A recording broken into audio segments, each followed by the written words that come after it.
hold up. This isn't working properly. Hang on. Okay, first of all, let's fix you. Okay, there we go. Okay, now my camera's not working. Let's fix that real quick. Camera settings. Doop, doop. And then... Okie dokie. We should have my camera coming up. There we go. Okay, I need to be over here somewhat. And we're all good. Hello, welcome everybody to the Trans Network Voice Modification Workshop. Sorry we were running late today. We are always running late, so if anything, I'm just following tradition. So welcome everybody in the various Discord servers. And yeah, let's get right into it. So, first of all, for people in the Discord, a little bit of rules and etiquette to make sure that everybody's able to learn and have a good time here. Make sure being really respectful of the learning environment. So if we can avoid interruptions while I'm going through something, if we can definitely avoid interruptions while I'm working with an individual. And yeah, we want to make sure that everybody has the opportunity to learn. Also, make sure you're being really respectful of your fellow attendees. We've got a whole bunch of people here and split between a variety of servers. So we have 4 different servers here, which is why you might see me answering questions from a chat that you don't see. But yeah, make sure you're being respectful of everybody. When you're hearing other people's voices, make sure you're being polite and you're not giving super harsh criticisms. In terms of how to give feedback on voices, if in doubt, just leave it to me. That's what I'm here for. But generally, I like to avoid... I don't like anybody telling each other whether they pass or not, because it's not very useful feedback, because there's nothing actionable there. And obviously, don't be being like just straight up rude. Oh, that's not what I want. Yeah, nobody just insulting people's voice, obviously. Yeah. Okay, and also, if we can all be staying on topic. So when I am doing one-on-one stuff, when I do have audience members speaking, keep it on topic of what we're doing at that moment. So I don't need to be hearing about what's happening in, I don't know, World of Warcraft or whatever. We just need to be staying on topic of voice and the stuff that we're doing. Cool. And then, yeah, reminder that at the end, we'll be having a one-on-one section. So if you're looking for specific feedback on your voice and specific help with your voice, then stick around to the end and I'll work through people. And yeah, if you're looking for help, then that is the time for it. I'm just getting all my settings correct to make sure that when we do the various different parts of this, you'll be able to hear me clearly. Okay, so first of all, who am I? Why am I here? What's going on? What is happening right now? So my name is Sarah. Pleased to meet you all. I'm the owner and the voice teacher of Trans Network. They are one of the 4 servers that are here today.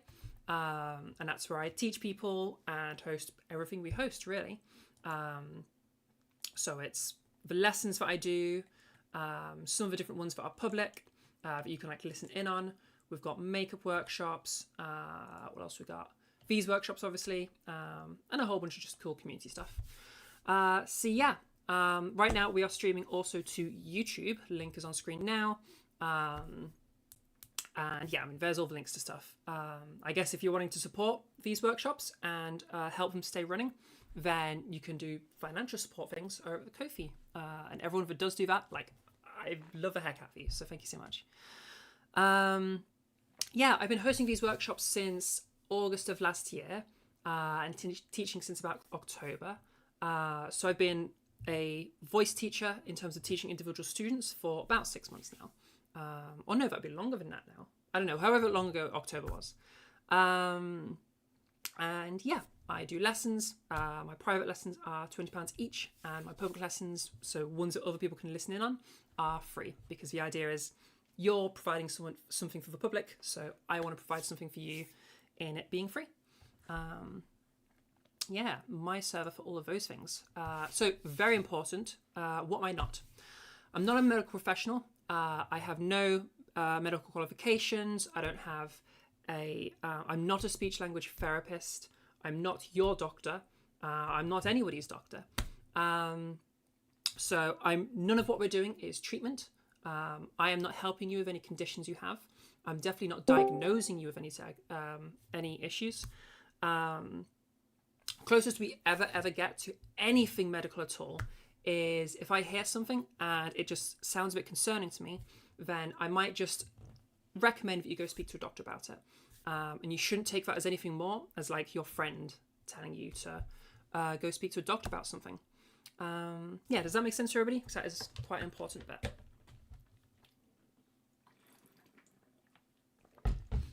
Let me know in the various chats. Was that clear? Is that all good? Yeah? Good. Fab. So let's talk about how the voice works a little bit. So firstly, maintaining vocal health. Doing this at the start because it's quite important. So things that we want to be doing and making sure are happening. I asked you all to have a pint of water about 45 minutes ago. Reason for that is staying hydrated is really, really important. Everything we do with voice work, we're wanting mobility in the vocal tract, and being hydrated helps with mobility. I mean, it's like all of your body. Your entire body needs water to function. Where is it 80% water, whatever the number is? It's really important. You really, really need water.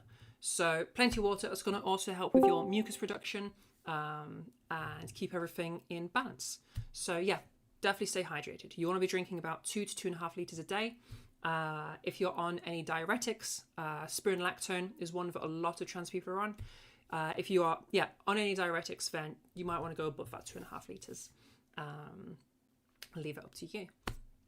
Also, make sure we're staying relaxed with what we're doing. None of this should be physically effortful. So right now you're going to hear me talk for the next, 3 hours or so, maybe 4 hours. And this is going to be no more difficult for me than it would be in my original voice. Nothing we're doing here is physically exerting. It's just doing things differently. So it's the same as like how drinking my bottle of water, this is a silly example, but drinking my bottle of water from this side and rotating 180 degrees and drinking from this side, neither's more effortful. It's just different. So talking should just be like talking. If you are feeling different muscles tense up, if you are feeling that this is physically exerting, something's going wrong. And those sorts of things are never going to produce the sound you want. So definitely stick with staying relaxed. And it keeps you safe too. So warm-ups are really good. They're going to help you with staying relaxed. They're going to help you avoid muscle tension. They're also going to help you with the staying hydrated bit, because as you warm up, what literally is happening is blood flow is increasing to the area, which provides all the resources that are needed, which is going to include hydration. Blood is how your body transports everything. So everything that is literally everything and anything that is needed by the vocal tract, blood flow is going to be what provides that. So yeah, warming up is going to help with the blood flow. It's also going to help you with mobility and help to, whenever you manipulate anything, you'll be able to manipulate it more and more easily. So warm-ups, definitely important. Make sure you're doing them. And lastly, have a bit of fun with it. This is a big task you're taking on. Trying to change the gender presentation of your voice is like a whole thing. There's a reason why most people don't even know this exists. And it's because, it's just, we're doing a lot here. So try to have some fun with it. You're going to be at this for a little while. It took me about 8 months to master the different things I needed to master in my own voice. And then even past that, it took a couple of months of habituating it and making it a part of my life, so that voice became the default voice for me. So have some fun with it. You're going to be doing this for a while. You may as well be enjoying yourself. Having some fun with it is going to encourage you to explore your voice. It's going to encourage you to stay relaxed in the first place. It's going to keep that dysphoria at bay. So yeah, just have a bit of fun. Don't take it super seriously, because that's just going to lead you to the best results. Okay, things that we should be avoiding. These first ones don't matter too much. It's mainly the latter ones that I'd be worried about. So, spicy foods. Spicy foods contain a molecule called capsaicin. Capsaicin is a mild irritant, in general. The sensation of experiencing spice is irritation on your tongue. So yeah, capsaicin, mild irritant. As you consume it, your whole throat is going to get slightly irritated, including your vocal tract. If you ever found yourself coughing quite a lot after having something spicy, that's why. It's because of that mild irritant property. Not a huge deal. And if you're having this through the day, I don't care too much. It's just right before doing any voice work. So avoid having spicy foods. If you come again to this next week or future workshops, avoid having spicy food right before a workshop. Avoid having spicy food right before a lesson if you decide to get lessons.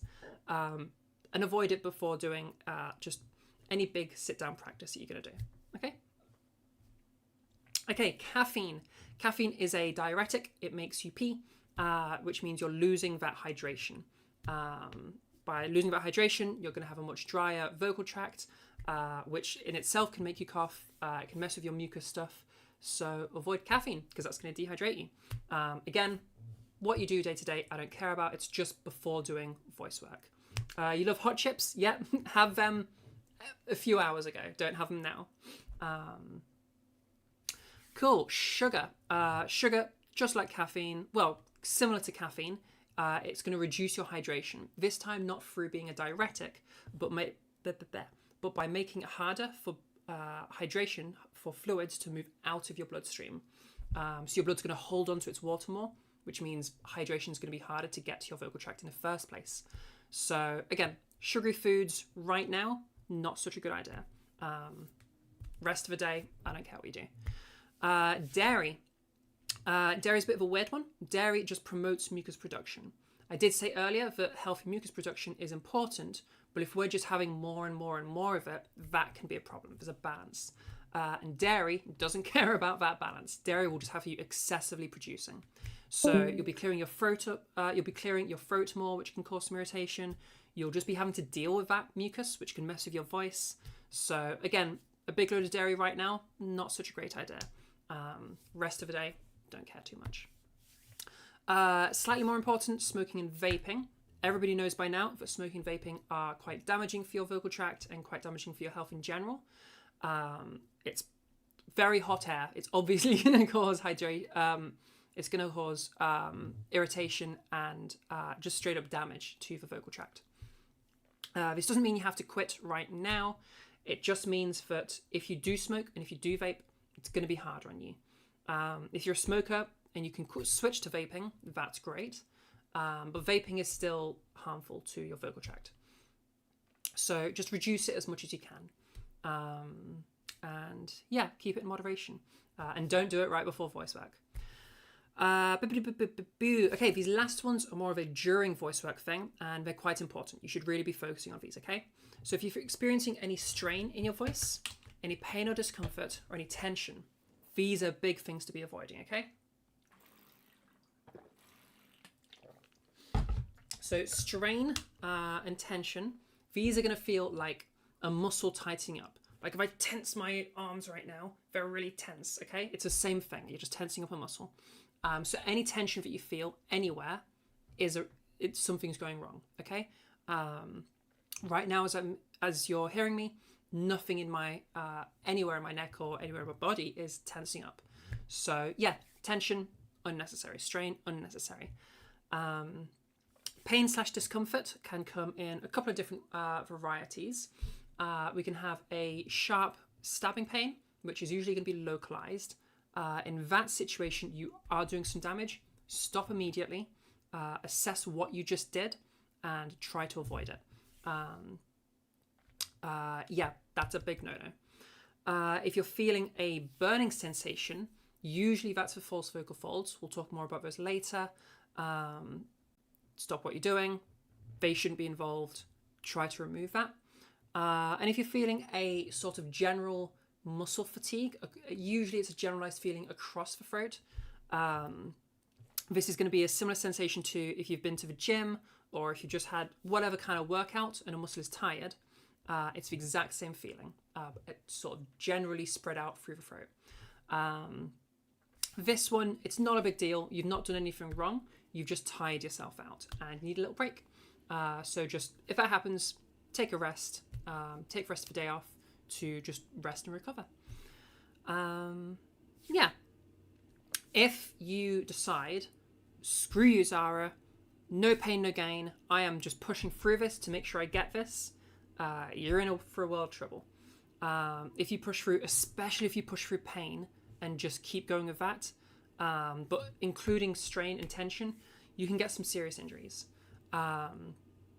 Worst case scenario, if you're pushing through that sharp pain and you just keep going to try and make it work and try and persist, then you can cause more damage to your vocal tract.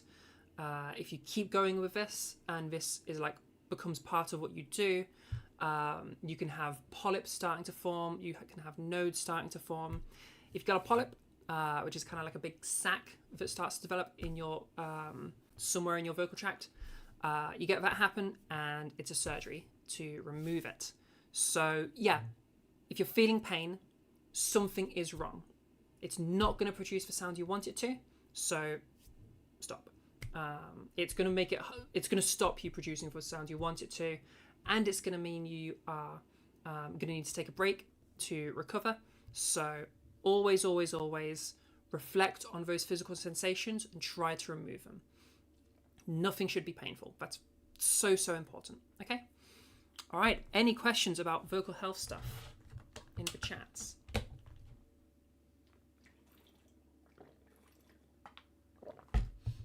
We've got quiet chats today. If you want to be my favorite person, write questions. Those are my favorites. Askers in the chat are the best. All very fair. Good, good. So you should always be relaxed. Yeah, you should be entirely relaxed for all of what you're doing. None of this is using your muscles in a particularly large way. We'll go over that in more detail as we go through this. But I'll show you just the extent of how little physical movement I'm actually doing.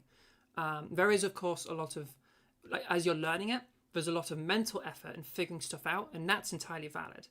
But physically speaking, not a lot is actually changing. You get a huge sound change from some very small adjustments. But those small adjustments require a lot of developing precision and developing knowledge. What you're doing with voice work is, none of this is like, when you're training, when you're doing voice work, none of this is building muscle. You're not like gaining strength or anything. All you're doing is learning precision. It's kind of like if you've ever played guitar and learned guitar, you're not building like these hench finger muscles. You're just learning to have precision so that when you go to play or when you go to press on a string, and then you play that note, no buzziness comes through, it's a nice clear tone. It's the exact same with voice work. We're just learning dexterity and precision. Yeah, it's a skill. It's not like building a muscle. Yeah? It's all brain stuff. Yeah, it's more not neurological. Yeah, it's entirely neurological. This is all just something you're learning and building muscle memory for. Yeah. No muscle building. There is a rare exception for people who are vocal underdoers. A vocal underdoer is someone who speaks so little that their vocal muscles have started to actually atrophy and weaken. Just like any other muscle, if you don't use it ever, it's going to start to weaken.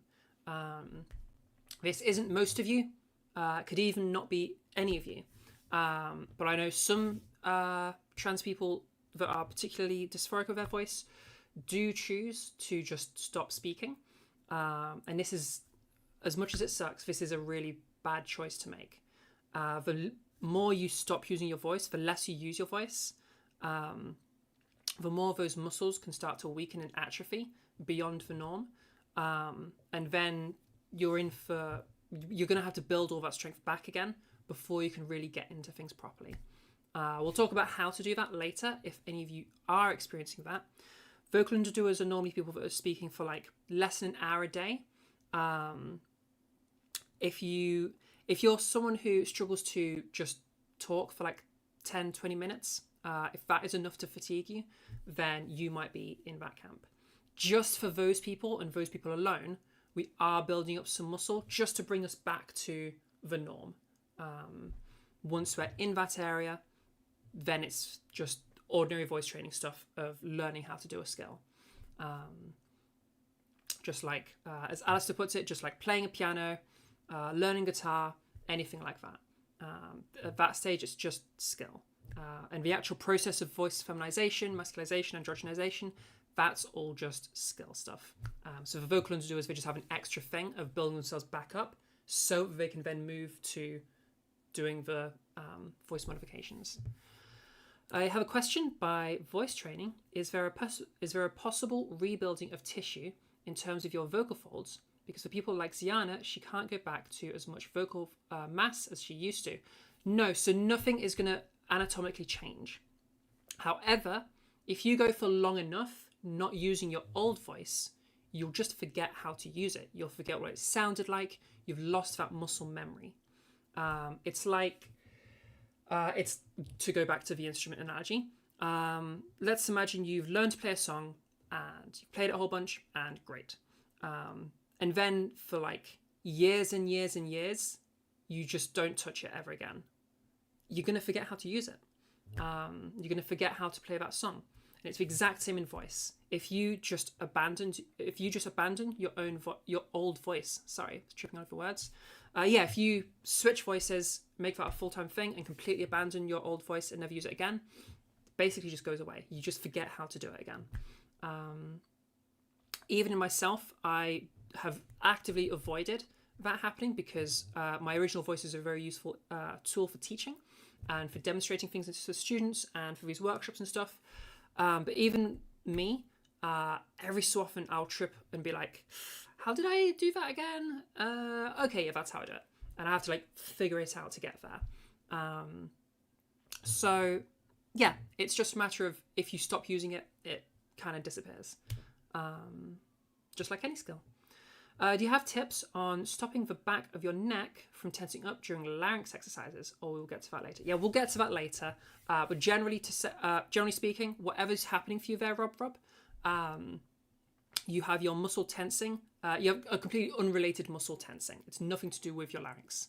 I had the exact same thing, and it's going to be a matter of dissociating the two things so that you can learn and so you can build the muscle memory and the dexterity to understand that this muscle that's tensing is a separate, unrelated muscle.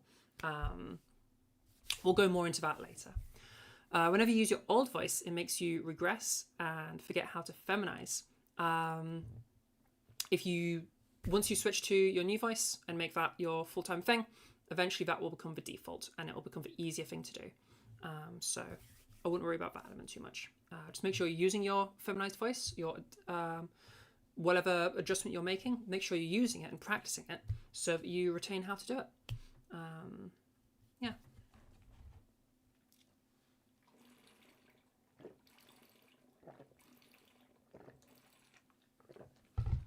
From my experience, once you get comfortable with your voice, how careful should you continue to be with things such as sugar, dairy, caffeine?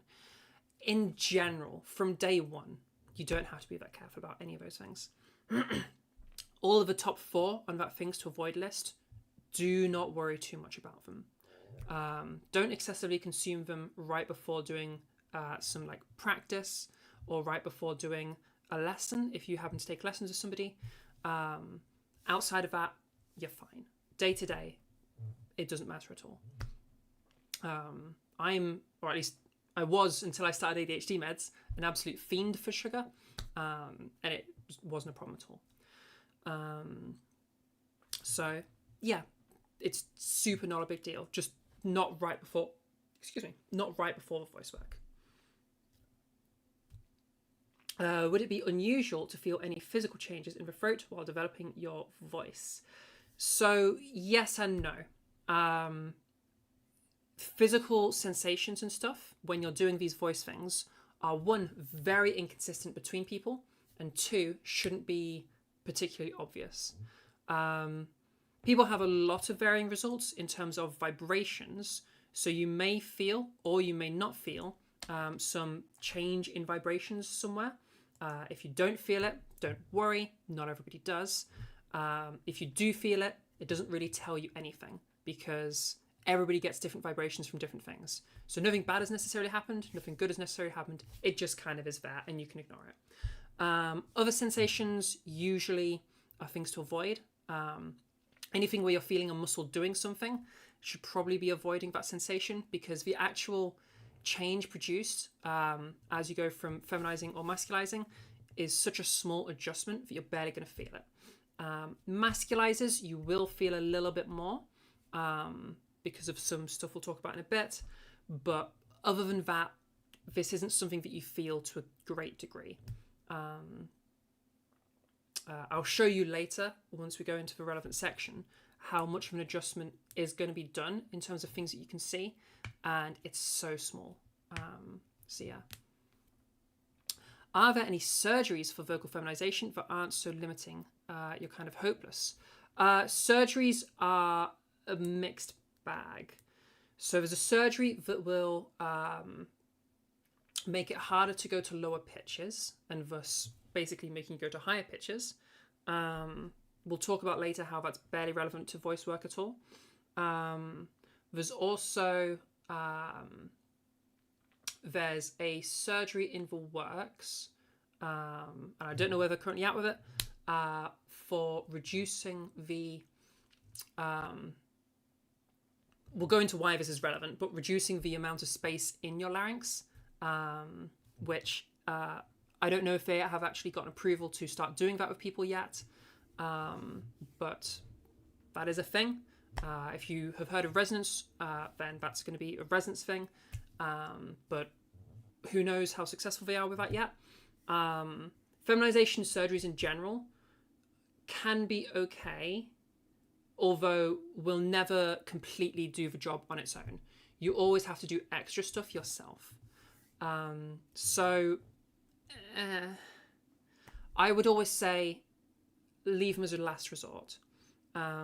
Try to work through training first because you're going to get much better results and you're going to get results that you can customize however you want. So rather than just getting a femme voice, you can have the femme voice that you would like, because obviously there's loads of different voices out there. If you listen to different women, you can hear who's who because different women sound different.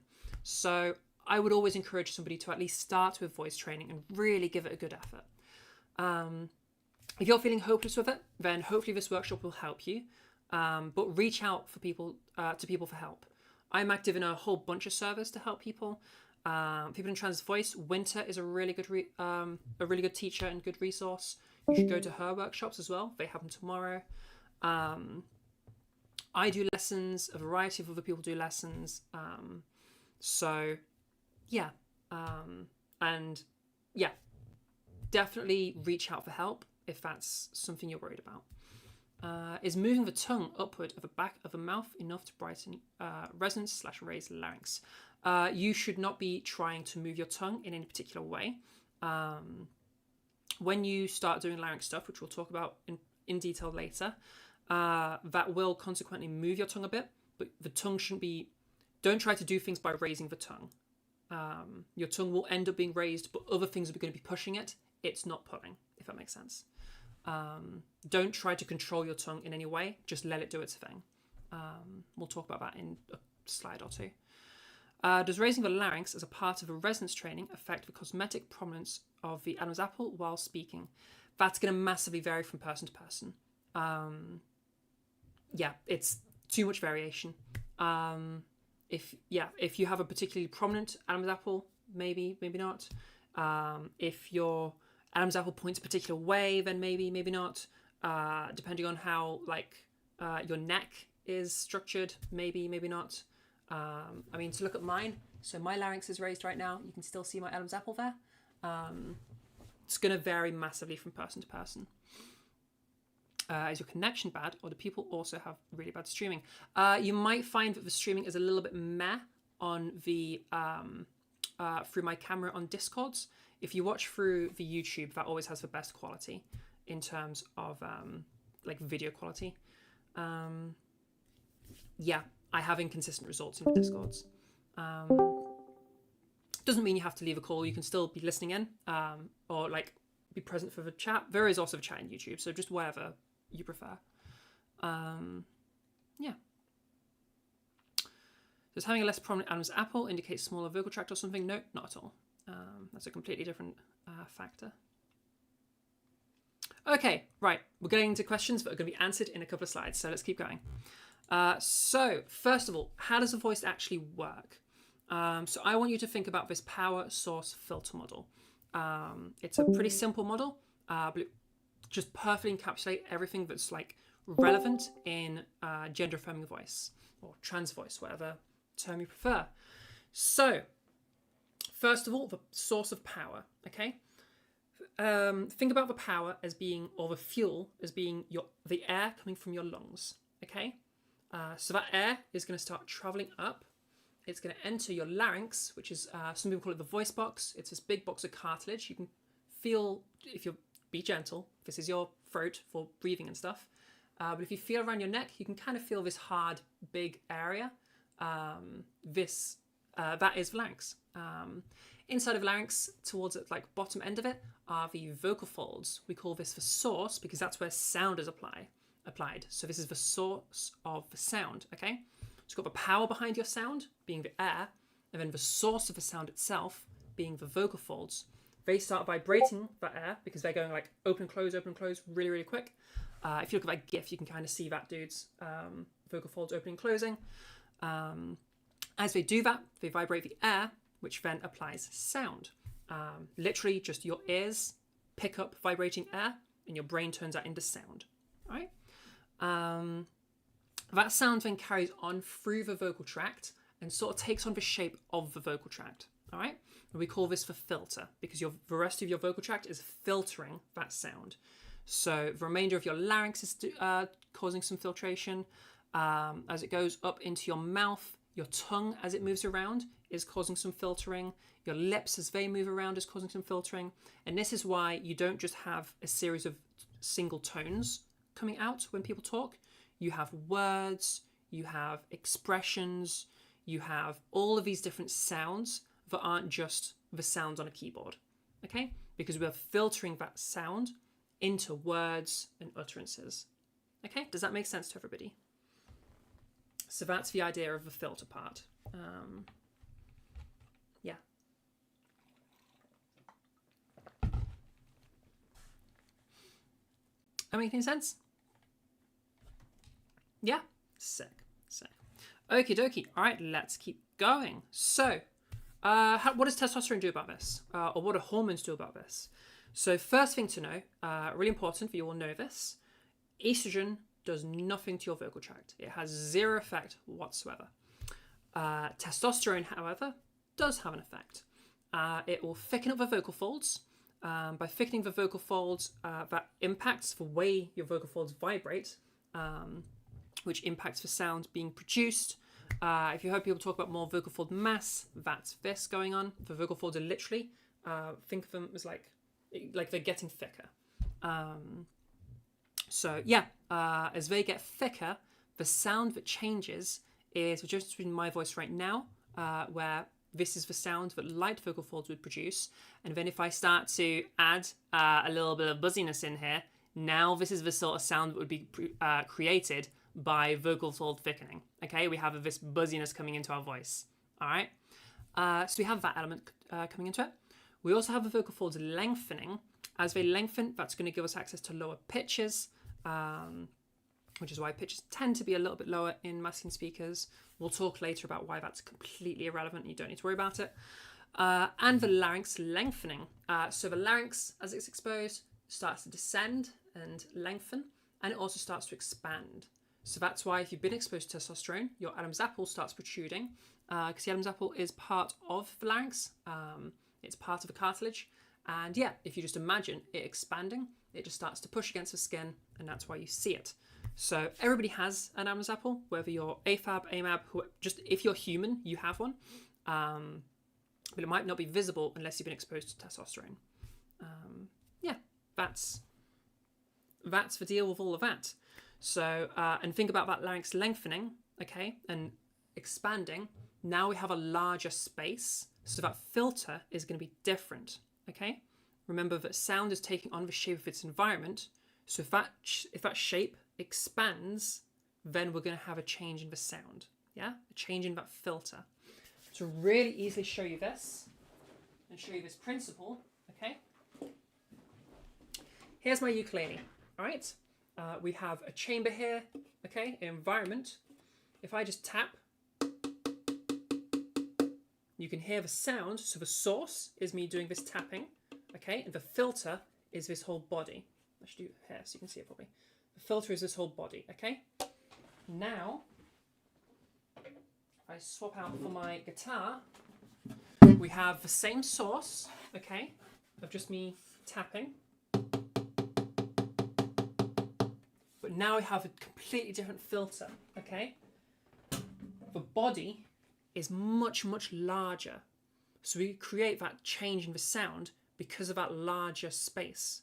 So when our larynx drops down and expands, we have that larger space, okay? So it's the exact same thing happening, all right? Wait, so large Adam's apple wouldn't indicate larger larynx. No, not necessarily. That depends on like a whole variety of things. But the Adam's apple itself as well isn't, it's more like a lump of the cartilage that's solid. So that chamber inside isn't going to be changing size based on that lump being bigger. Think of it as like the spine of a book, okay? That bit's all kind of solid. That's not going to be affecting your page size. Does that make sense? That's what's going on with the Adam's apple. Think of that as the spine of a book. And inside of a book is your larynx. Okay? Or like the inside of your larynx. Hopefully that gives you like a better model to picture it. You don't need to go super into detail with these things, by the way. I just like people to have all the information that they might need, so that wherever you go in terms of other places that I'm not there, I can know that you have a suitable amount of background information to make sure that you're like, one, that you can vet the things you're being told, because unfortunately the quality of teaching is pretty low in the gender affirming voice space, and also just so that like you have enough background information to make sure you understand everything in depth. So yeah, got to cook / hang with your partner, no worries, and watch a movie. Thanks, Sarah. Hope to catch more next time. Yeah, no worries, Samantha. You can always catch up on this over YouTube. The VOD stays up forever, so you have all the time in the world to catch up on this if you want to. And that's youtube.com/ wait, what is it? youtube.com/@trans_network. There you go. It's on screen. Yeah, any other questions about how the voice works and what testosterone does to this, and like any of the anatomy stuff? And again, you do not need to understand this in detail. You really, really don't. I mainly just want to communicate it to you because of the main thing is that lack of quality in a lot of trans voice care. If any of you heard the rumours of speech language pathologists kind of sucking, it's true, they do often. Not always, but often they do. And yeah, I want to make sure that you have the background information so that you know, like you're able to vet the different people you interact with, but try to help you. Okay, all right, let's keep going then. So let's talk about what we do about all this. How do we actually change the sound of our voice? So first thing is one that's not going to change the sound of your voice. This is going to be your warm-up, okay? These are softies. You might have heard of them before. These are semi-occluded vocal tract exercises. I know that's a huge scary term. Don't worry about it. I'm going to break it down really, really simply because it's not actually as scary as it sounds. So semi-occlusion just means partial closure, okay? So partial closure somewhere in the vocal tract, and then we're going to do a little exercise. Specifically what's going on here is think back to that power source filter model. As that power, that air comes up to the source, the vocal folds, all of that air pressure is pushing against them. So that's a lot of air pressure they're under. that then continues up through the vocal tract, and then would go out normally. But if we have a partial blockage somewhere, then we created a little barrier, okay? So air comes up, hits the barrier, rebounds, and starts going back down again, okay? So now we have air pushing back down and meeting that pressure, pushing up. So we have that upwards pressure meeting the downwards pressure, which means they start to cancel each other out. So now we have a lower pressure environment for the vocal folds, okay? So we create a barrier, that's that semi-occlusion. We'll talk about how we do that in a second.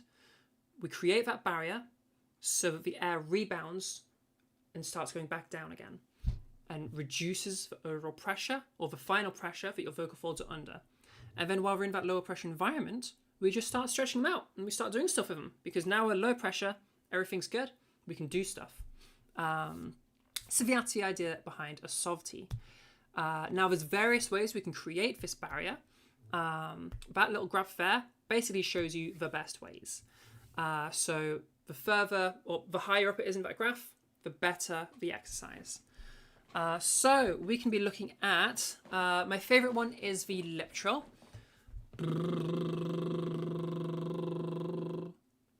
And so that's that partial closure. We can also use the letter V. We could do raspberries. Or we could do bubble phonations, which I do have a straw this time. It's totally not got tea in it. So if I open this bottle up, put that down for a second.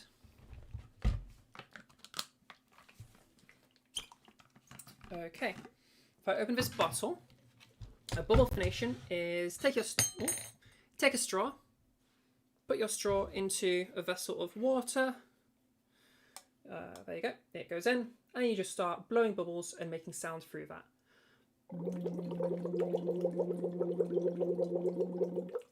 Okay, and those are your softies, all right? So from there, once we're set up, we then start moving our pitch around, okay? And we slowly expand the amount of pitch movement we do, all right? That's giving us, so we've got that low pressure environment, now we're starting to do some stretching and some warming up, okay? So,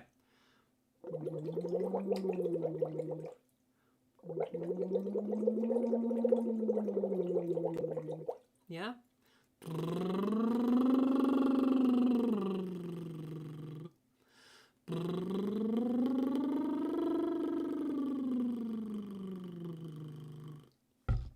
Okay, and that's the idea. Any questions about that and how that works? And then we'll do some together. Where would I put this? I can go in that glass. Actually, no, it can go here so I can drink my tea without messing my lipstick up. And I've just spilled tea on my keyboard. I don't have anything to wipe it up with. That is fun. I have a wet wipe. That'll do. Good fun. That is not where we're at yet. Yeah, any questions about softies before we do some? Does everybody feel like they fully understand them? Because it can sometimes take a minute to like get the idea, but usually once you get it, it sort of makes sense. Like usually it'll click at some point of what we're actually doing and how this works. Boo. We've got some very quiet chats today. Okay, I assume that all makes sense to everybody. So let's do one of these together. All right, we're just going to do the one up and down. So everybody that is down to join in for this, if you want to get yourselves unmuted, I'll give you a second to do that. And then I'll do it and you'll copy. Okay, so everybody who wants to participate, get yourselves unmuted. I'll be listening to see what I hear, so that I can tell you if you did it right. So softies are warm-ups we should be doing before voice training. Yes, exactly. Yeah. Okie dokie. All right. So everybody on mute, and then I'm going to do something and you're going to copy, okay? You can either do the lip trill, the v, the raspberry trill, the bubble phonation. I don't mind. I'm just going to be your guide for the pitch, okay? So.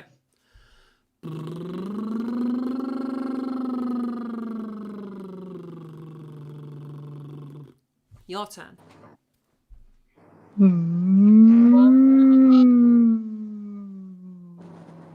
Wait, I'm sorry. Can you? Nice. Yeah, I could hear Rob. I think we missed anybody else. That's okay. Hey, there you go. Perfect. Okay, thank you guys for joining in. Okay, if you want to re-mute yourselves. So yeah, you just create that partial blockage, whether it's the V, the lip trill, the raspberry, the bubble phonation, any of those, and you start moving your pitch. Okay, so we won't do a full set together. Instead, I'm going to start doing a full set, and you guys can join in muted, so we can go through them. So people want to remute their mics, and we'll go through a full set. And I never do bubble phonations because I always forget my straw. So now that I've got one, I'm going to do bubble phonations. But you can pick whatever you want to pick. To talk a little bit more on these as well, for the people that I talked about earlier, anybody that's a vocal underdoer, okay, these are going to really help you for that. This is the one exercise that if you are lacking in muscle because of just not using your voice so much, like chronic lack of usage, to a point where you've atrophied, then this is going to help bring you back up to the norm. Should you be going into head voice or not whilst changing pitch? So head voice, proper term would be, could say falsetto, the proper term is M2. And yes, we'll be going all the way from our M1, normal talking like this, all the way into our M2 when we're kind of talking like this. Yes, we're going to go all the way through that, okay? Maximum pitch range. Okay, for those that can do M3, go for it, I guess. Just don't strain yourself. Okay, all right. Let's start going. So I'm going to do them. You guys stay muted, but you can join in at home as you're muted. And I'm just going to slowly expand my pitch range until we get to the end. And then there's going to be a little extra thing that I'll do. Okay, so is M3 whistle? Yes, it is.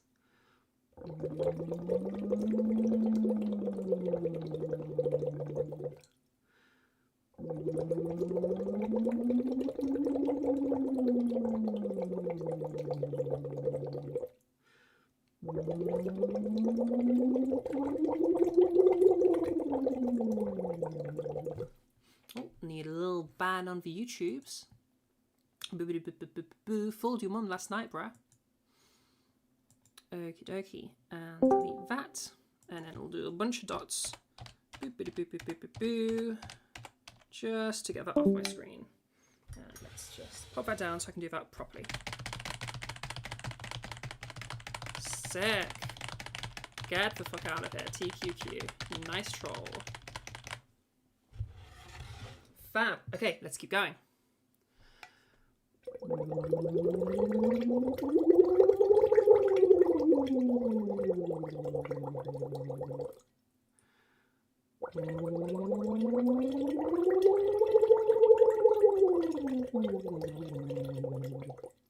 Yo, my YouTube chat is still going crazy because I did so many dots. Oh my gosh. If you're on YouTube, just give it a second to process all of those. And maybe went a little bit excessive.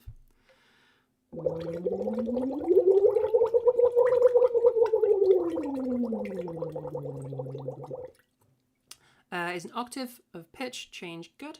Well, we'll be going for just a small and steadily increasing. So you're not going to increase by a whole octave. You're just going to be steadily increasing. But we're going to go much further than just an octave of change. Yeah.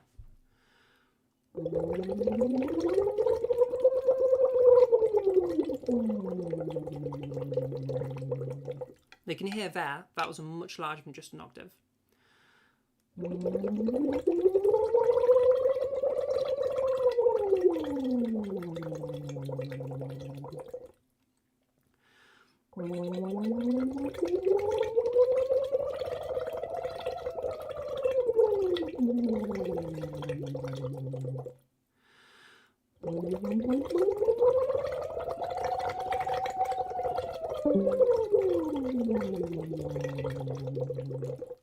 Okay, and that is my full pitch range there. Now, you might have been noticing the issue if it comes in with bubble phonations, okay? They're really messy and they splash water everywhere and they're a nightmare. They are technically the best, as you can see on that graph, but they're super inconvenient, which is why my favourite for students is just the lip trills, because they're just so much more convenient, okay? I'll do a last little bit in lip trills, just so you can get a better idea of them. I'll put this back on now, because I like to add an extra little stretch just to really get everything out of this that we can be getting. So once we got into our max range, I like to add a little siren on both hands. So a siren is just a wiggling of pitch, okay? It sounds like a siren, all right? It sounds like this.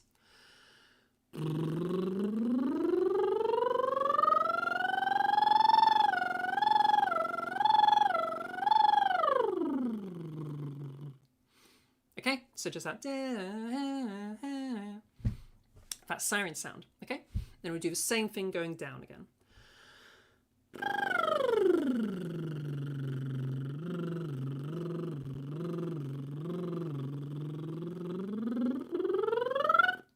And that's it. That's our full set of softies, a full stretch out.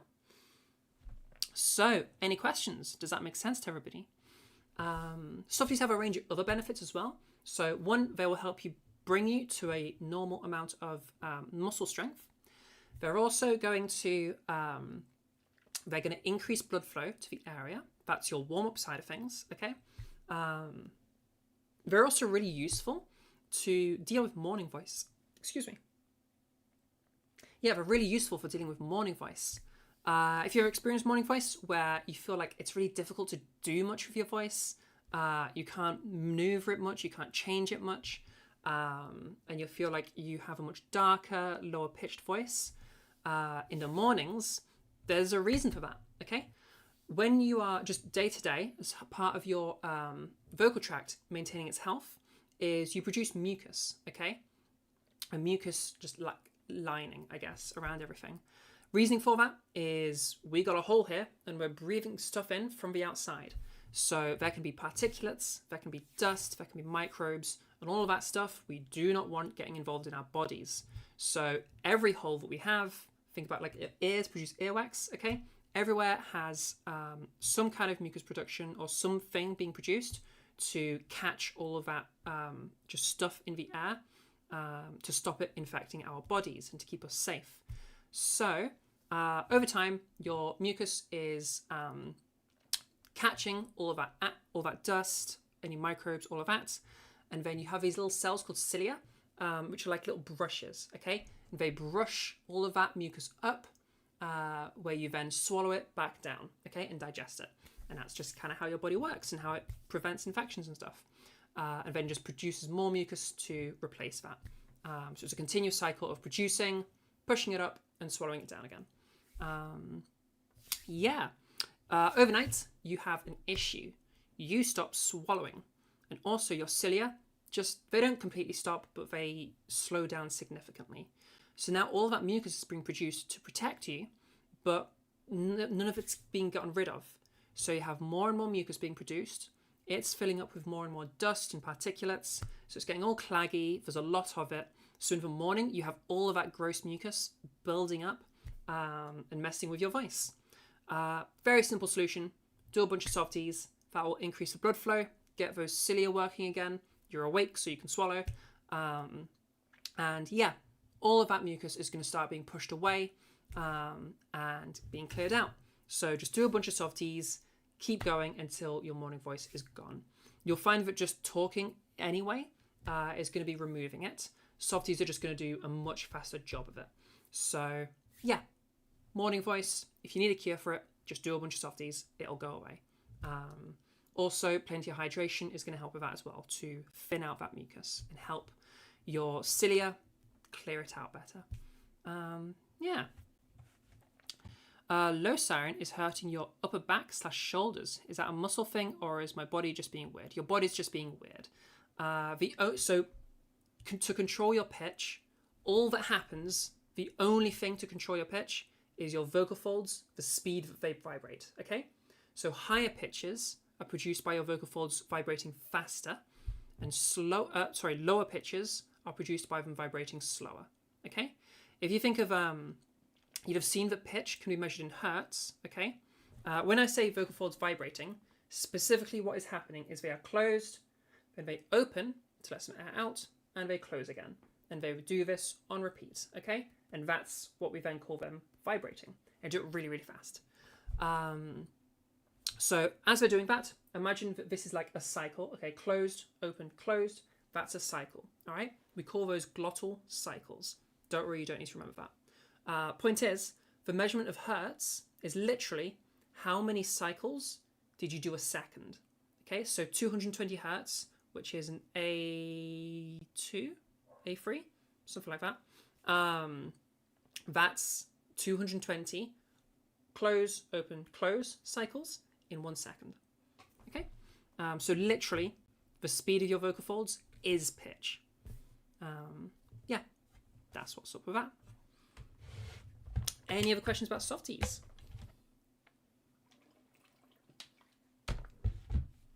A3, thank you.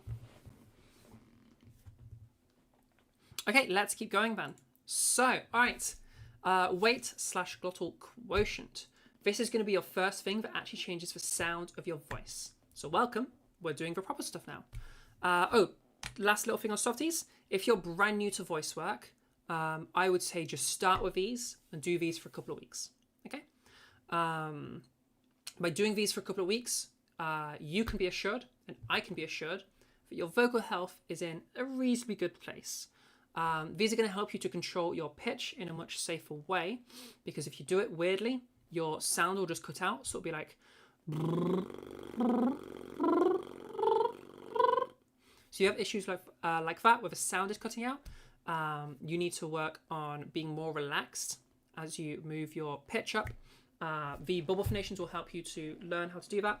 The other thing that can go wrong is if your oral pressure goes weird, the lips might stop trilling. So you might go like... or like...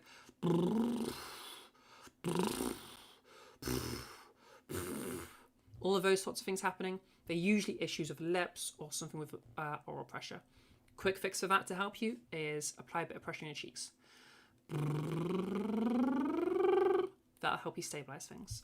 But yeah, issues of sound are usually you pushing too much. So try to stop doing that. And these are going to help teach you to stop doing that, so that you can move on to the other stuff, like weight and glottal quotient. Okay. So weight / glottal quotient is the thing that is changing from those vocal folds thickening. Okay. So weight is a perceptual description, because a lot of people say that this just sounds heavier. So if I start having this kind of sound to my voice, if you think this sounds heavier, then that's that description, as opposed to this voice right now, which people are saying is lighter. You don't have to use those words. Use whatever words are intuitive to you, okay? And to show you in my original voice, so here's my original voice. There you go. And this is going to be a much heavier voice. If I was to then shed that heaviness away, this is going to be the lighter voice, okay? You can hear all of that buzzing has gone away. So whatever you would call that, whether this is a clearer sound, a softer sound, a gentler sound, compared to this, which you could call rougher, buzzier, I don't know, whatever's intuitive to you. Just work with what's intuitive to you. But most people will call this heavy versus light, okay? Or light versus heavy, okay? So that's going to be the difference, all right? The glottal quotient is a description of what's happening more physically. So we have that close, open, close thing. Think of those as like percentages. We have the closed percentage and the open percentage. Quotient is literally, it's a maths term. It just means we divide it such that the two combined equal 1. So if you have a open quotient of 0.2, your closed quotient is 0.8, because it's 80% and 20%. That's just what a quotient is. It's just like a maths term. Don't worry about it. So yeah, typical masculine or typical, typically masculine voices are going to have a quotient of around 0.3, or a closed quotient of around 0.3. So 30% of your cycle, you're closed. And in feminine voices, it's typically around 0.2. So only about 20% is closed. So small change to the amount of closure we have, making this really big and dramatic change to the sound. All right. So that's where the quotient term comes in. Yeah. You can go with whatever terms are most intuitive to you. Don't care too much. So weight is also connected to pitch, in that as you go to higher pitches, it's easier to do that if you have a lighter weight, okay? Or vice versa, you to go to lower pitches, you have to have a heavier weight. It's not possible to get to those lower pitches without that extra weight. So we can use this, all right? If we want to figure out how to do a weight change, let's use pitch to help us do it, okay? So this is the first of the exercises. This is going to be the pitch hill. This will help you lighten your weight. So we're going to start off with a lower pitch and a buzzier sound. And we're going to start raising our pitch, and that's going to help us to lighten. If you're unsure, just keep going up in pitch. You will lighten. It's almost guaranteed. Okay? So that's going to sound like this. So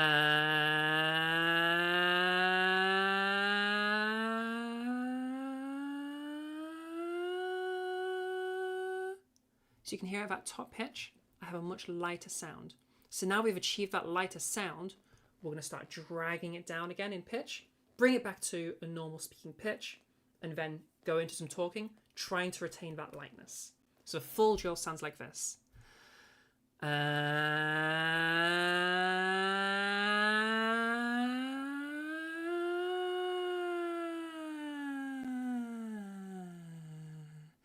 then you try to continue that as you go into your talking, keeping that gentle sound or the lacking of buzziness, the softness, the light weight. Okay? Does that make sense to everybody in terms of a lightening version of this? Yeah, I think that's all the stuff there. Yeah, any questions there? Does that make total sense? And while you type your questions, get a whole bunch of questions. I like people that ask questions. And I'm going to pop to the toilet real quick. I'll be right back. Give me some questions when I get back.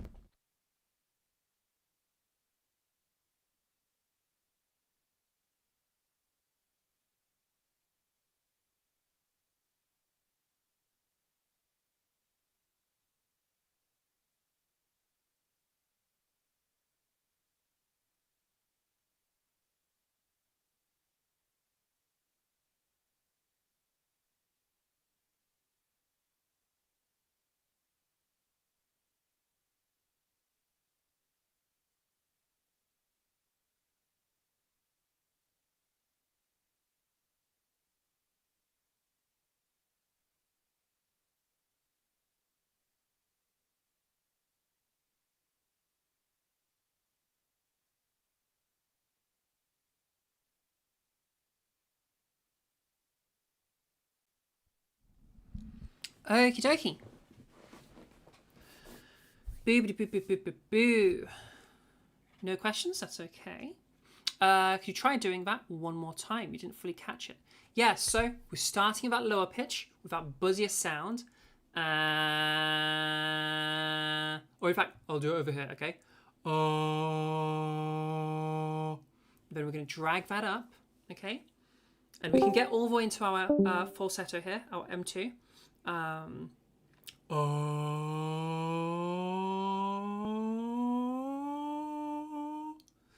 We're going for that lighter sound, okay?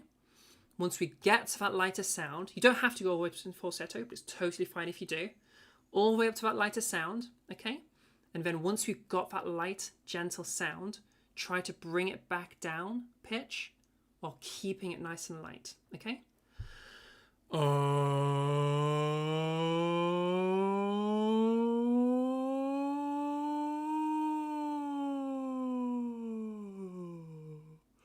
So now I have that lighter sound to my voice. I don't have any of that buzziness from before. I just have this lighter sound, which I could then take into doing some talking. Okay? So do you hear that big difference? So we have this lighter sound produced from the drill versus this heavier sound that we had before. Yeah? Heavier sound, lighter sound. Yeah? So we remove all of that heaviness, all of that buzziness by using the drill. Okay? Nice. Okie dokie. All right, sick. let's all have a go at this. Sounds like Jacob Collier. I feel like I know that name, and I do not remember who that is. Okay, let's all have a go at this. So, everybody that's down to give us a go, whether you're masculizing or feminizing, unmute. We're all going to go through this together, and then we're going to do the same with masculizing in a little bit. So, everybody that's down to unmute, get yourselves unmuted. I'll give you a second to do that. And let's all have a go at this together.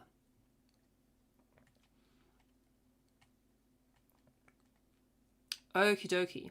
Rob Robinelli, you are going to be carrying this for me. So, okay. We're all going to do this. And I'm going to do it at the same time as you guys this time. So, 3, 2, 1. All together now. 1,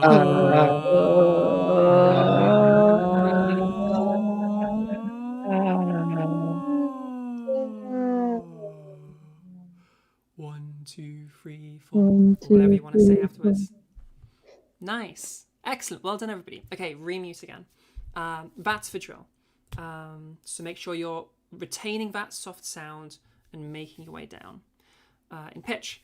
Now, don't go too far down in pitch. For anyone that's played with that, your mic literally isn't working. No worries, Abby. No worries. We'll still join in at home. Even if you're not unmuting, join with the drills and have a practice of these as I'm going through them. People could remute again. That participated, thank you so much for participating. Yeah, as you're having a little play with this, make sure that you're not confusing this with volume, okay? Volume is a different thing, or loudness, okay? Loudness is a different thing. There is a slight connection between loudness and weight.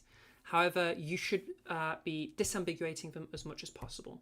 So to really demonstrate this, I'm going to do a heavy voice that's nice and quiet and a light voice that's nice and loud to really show you guys that you can separate them pretty much fully. So if I go, in fact, I'll do it over here. Okay, if I go really, really quiet right now, you can still hear I have all of that roughness, all of that buzziness. In fact, I'll really amp it up. Okay, yeah, okay, I have all of that buzziness in my voice right now. Except I'm relatively quiet right now, so you can be reasonably quiet while also being quite buzzy. And if I go over here, okay, hey. Obviously, I'm changing the other thing as well here, but listen for that light sound. Hey, over here. My voice is really, really light and really gentle, but also I'm shouting at you. So you can be really loud while also having a lighter weight, okay? So do not feel like this has to be really, really tied to your volume, to your loudness, okay? It just super doesn't. If I go over here again, this is the buzzier version of this voice, and I try to be really, really quiet while still having all of that buzziness in my voice. You can hear this is a much quieter sound than I just did, even though it has all of that buzziness to its voice, to my voice. So yeah, doesn't have to be attached to loudness. There is a slight connection, but you can significantly overcome it. Try to just make sure that when you do this exercise, okay, so you do the exercise, you get to that light point, then you just talk for a little bit, okay? And when you're talking, try to get yourself to a conversational volume, all right? Just an ordinary speaking volume. And to talk a little bit about how we do all of our drills, so this will apply to all the next stuff as well, any different exercises you do. Whenever you've done the exercise, this doesn't count for softies, but for everything else, because softies aren't changing your voice. But anything that changes your voice, we then want to take whatever drill we've done. Imagine if a drill has like moved the slider on like a mixer or whatever, okay? So it's move the slider, whatever, there's my camera. It's move the slider of whatever it is that we're trying to change. We then, with our slider moved, go into our voice, okay? So just talk, okay, about anything. I don't want you reading, because we're not trying to change your reading voice specifically. We're just trying to change your voice as a whole. So I don't want you reading. I don't want you reciting lines. I know we all love Heat from Fire, but I don't want Heat from Fires.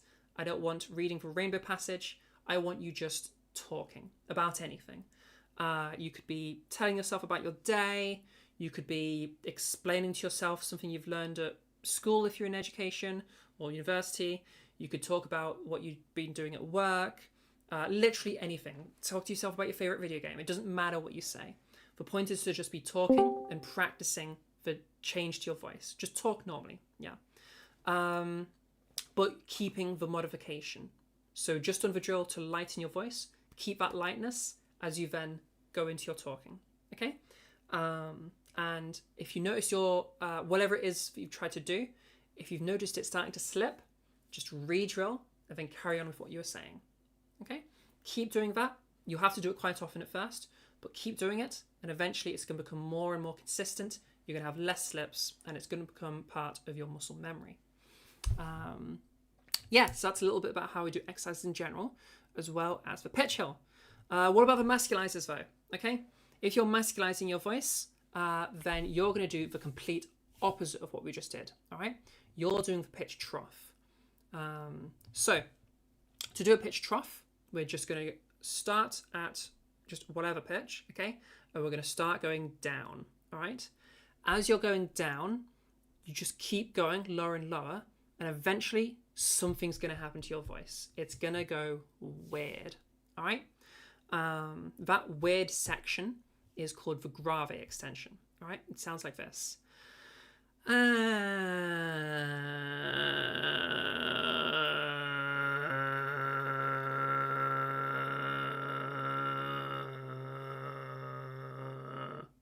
So you can hear my sound went all sludgy. There was some fry coming in and out of it. It was just a very weird sound. That's the grave extension. What's happening is you're getting some fry coming in and you're getting a lot of weight coming in. So we want to do that, make our way down into the grave extension, and from there, grab that heavy weight and start dragging it back up to a normal speaking pitch, okay? If a fry comes with you, that's fine. As you get better at this, you're going to want to work on removing that fry, so you're just bringing up that weight so that you can choose if you want fry in your voice or not.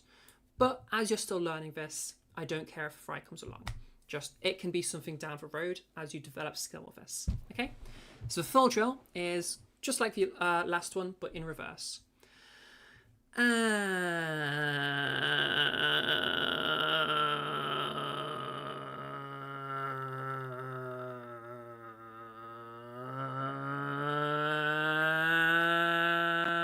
now I have that same sound coming into my voice, okay? Do you hear that buzziness just produced from the drill in my voice right now? So that's what you're aiming for, okay? Do the dip into that grave extension. You can't see what I'm doing with my hands. Camera, there, face the camera. You do that dip into the grave extension, grab hold of that heavy, buzzy sound and drag it up to a normal speaking pitch again. And then go into some talking and try to hold on to that buzzy sound. If you lose it, no problem. Dip down again into that grave extension, grab that buzzy, rough sound, okay?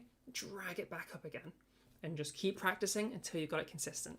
And again, remember, the sound it's this kind of a sound that you're dragging up. It's not this kind of a sound that you're dragging up. This is your vocal fry, okay? Different kind of a sound. The crackling sound, don't worry about that. Again, if it comes up, don't worry about it. But in time, you want to practice only the closed quotient, the heavy weight coming up. Okay? All right. Is a grave extension where very low pitched Buddhist chants are sung? I have absolutely no idea. Feel free to send me a link and I will answer that for you. I have absolutely no idea though, Alistair. Okay, any questions about the pitch trough exercise? About heavier weight?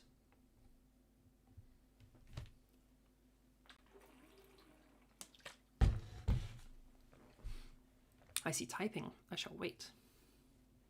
Remember, pitch hill is for lightening. Pitch trough is for getting heavy. So if you're feminizing, you're wanting that pitch hill to emulate not having been exposed to testosterone and having those thinner vocal folds. And if you're masculizing, you want that pitch trough to emulate having thicker vocal folds, emulate having exposed to testosterone. You think you're only taking fry back up? Can you fix that? Just practice. Just practice distinguishing those two sounds and focusing on the buzzy sound coming up. So yeah, it is quite a tricky drill. So definitely practice with it plenty.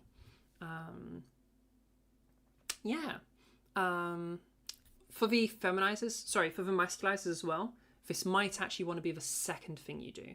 Okay, the first thing being the next bit, and I'll explain why during it. Yeah. Boom, boom, boom, boom, boom. Any other questions?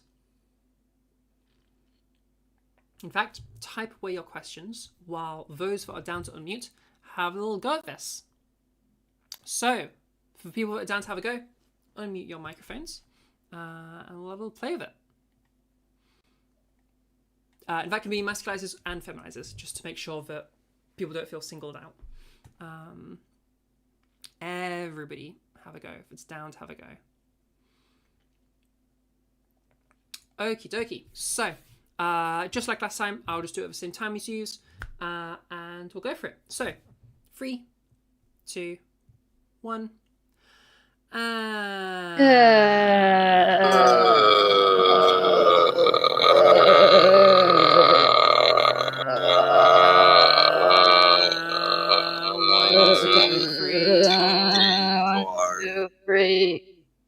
Nice, cool. Okay, remute again. Well done.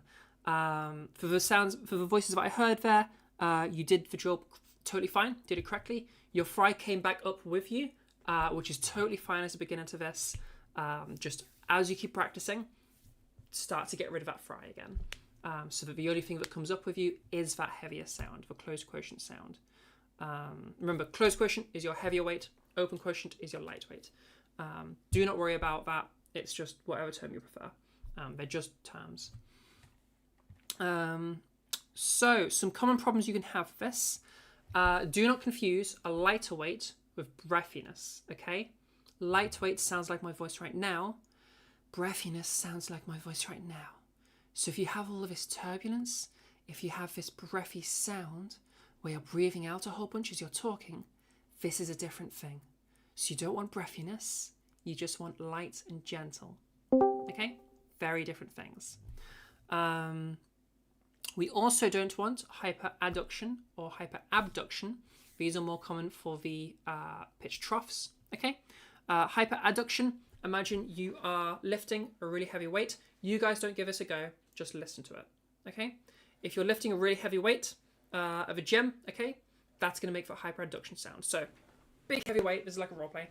Big heavy weight, okay, too heavy, you shouldn't be lifting this, but fuck it, we're lifting it anyway because we're stupid.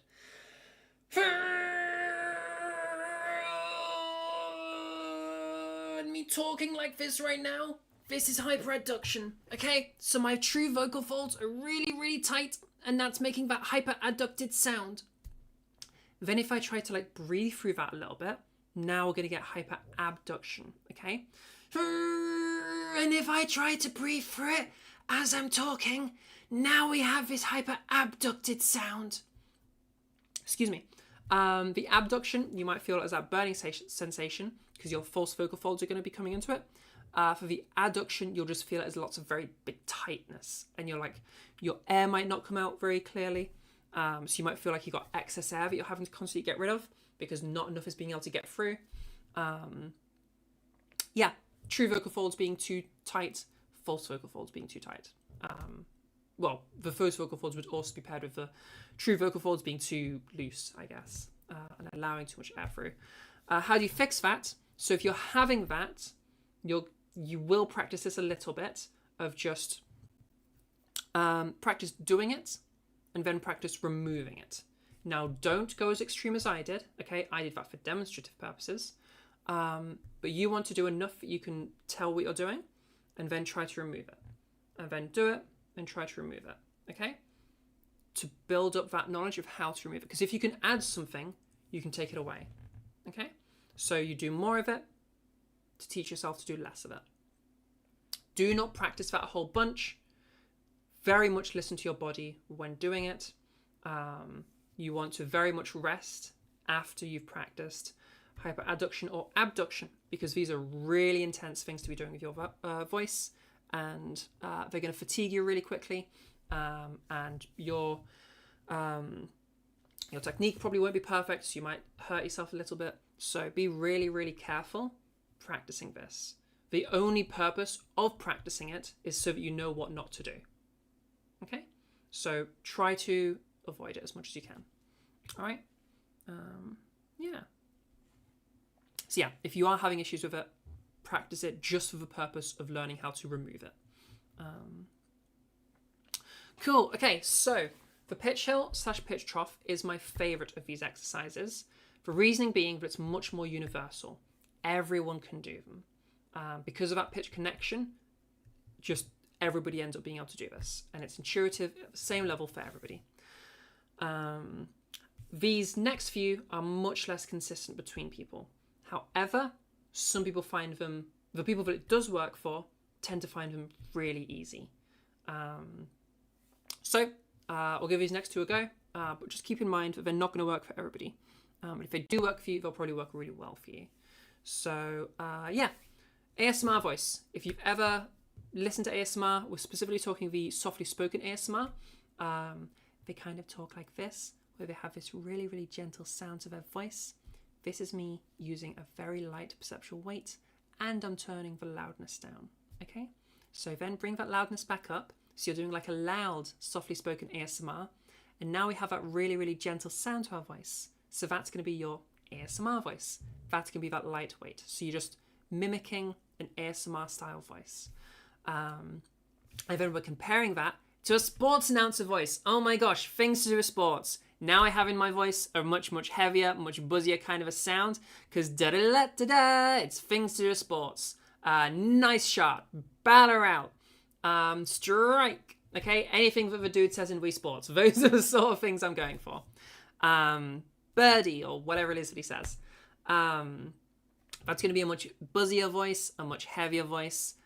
So think sports announcer and you'll be thinking buzzier voice because of all that energy to their voice. So you can do that one as a thing for a little bit like mimicry, imitation style learning. We could also think of like a little roleplay thing of imagine we've got a little baby in our arms. I'll drop my camera just a little bit. I need my camera slightly more zoomed out than it is, but oh well. No, I have to go like all the way up there. Where are we? Okay, there you go. You've got a baby in your arms. Hopefully you're not holding them as goofily as I am right now to try and be in frame.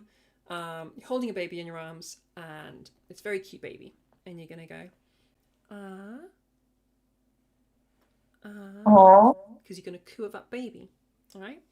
And that's going to be your lighter weight. And then if you're talking like this, you have this really gentle, really lightweight. Whereas at the other end, okay, that baby's just thrown up on you. Grace, baby. Grace. Okay? And that's going to be your heavier weight. So we have that versus the You can hear that buzzing that isn't in there in the and is in there in the Okay? Again, this is going to bring in a volume conflation because those two things you're doing are going to have like different volumes to them. Like cooing at a baby is usually something you do quite quietly, and being grossed out and freaked out is something that you're going to get a bit loud for normally. So just acknowledge that that's happening and try to correct for it as you go into the talking bit. Make sure in your talking you bring yourself to a normal conversational volume. So if those work for you, great. If not, just do the pitch one. The pitch one's just the best. It's goated. But you'll hear these exercises talked about, so I like to include them. With my students, I just use the pitch ones. Lastly, if you're really, really, really struggling with this, there is the yawn voice. This is the worst of the exercises because it is very inflexible. But specifically to get a lighter weight, sorry, there's not a heavier weight version. If you just give a big yawn,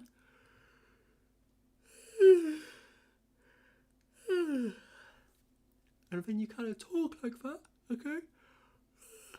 Talk in your yawning voice, okay? Your yawn is going to have a much lighter perceptual weight, alright? It's also going to have a bunch of other things happening to your voice, which you're not necessarily going for, but it is going to have that lighter weight, okay? So you can try using that just to get a little bit familiar, but keep in mind the yawn voice, it's not the only thing it changes. So, I would say the best use case for this is if you're really struggling, just to get an idea of what kind of a sound we're going for in terms of the gentleness, and then transition to one of the other drills to actually learn how to control this properly. because that just sets you in a spot. You're not really learning a whole ton. So yeah, play with all of these different exercises. The one I recommend is the pitch ones, the pitch hill, the pitch trough. Okay, any questions about anything to do with weight, anything to do with glottal quotient? They're the same thing. They're just different terms for the same thing. Is David Attenborough low weight masculine voice? Oh, I have to think of what David Attenborough sounds like. I feel like no, but also maybe because it's been a while. I would have to double check that. I'd have to double check. David Attenborough also has... Does he have a bunch of fry? I can't... It's been ages since I've heard David Attenborough, I'll be honest. I used to be fucking obsessed with David Attenborough. But it's been a hot minute. I'll come back to you for that one, Maxine. David Attenborough and Buddhist chants. Those are ones I need to look up. Siblings going to sleep, so you'll stop doing the exercises now. Yeah, no worries at all. Make sure you get some practice with this when you can. Very quiet chats today. But okay, if there's no questions, then I'll move to the next section. So, okay, that's everything to do with weight. If you're masculizing, first of all, everybody starts on the softies. Then from there, if you're feminizing, you start on a weight. If you're masculizing, okay, you start over here, okay? So feminizers, don't move to this bit until you've mastered weight. Masculizers, start here, master it, and then go to weight, all right? So you just start in opposite places and then swap. Doesn't really matter that much. The masculizers especially will find it easier this path. The feminizers can choose a little bit more just because of some anatomy things.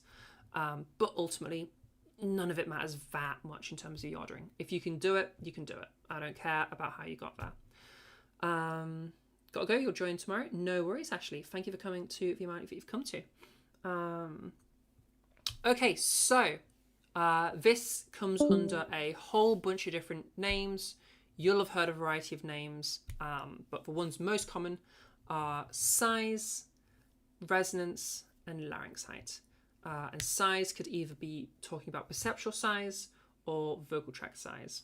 I do not care what you call this. So long as you're talking about the right sound, you can use whatever term is most intuitive to you. Okay?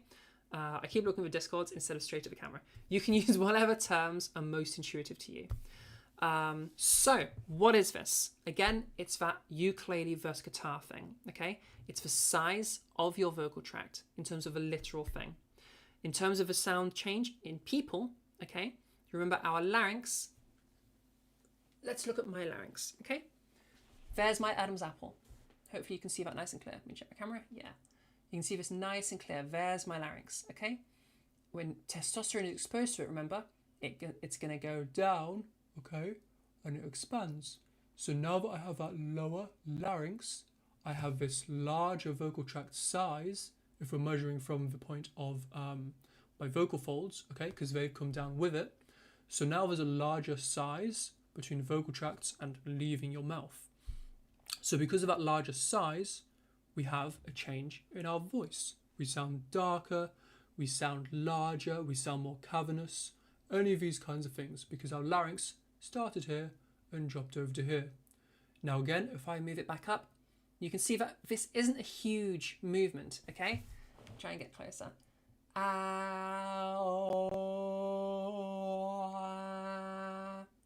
So that's like, I don't know, a couple of centimetres. It's not a huge movement.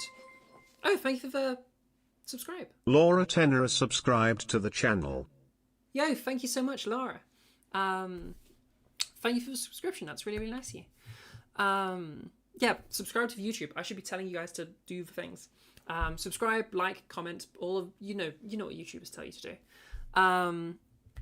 Yeah, so that larynx moving is changing the sound in that way, okay? We could even, if we really wanted to emulate what we do with the ukulele and guitar, we can actually do the exact same thing, okay? Again, here's my larynx up here.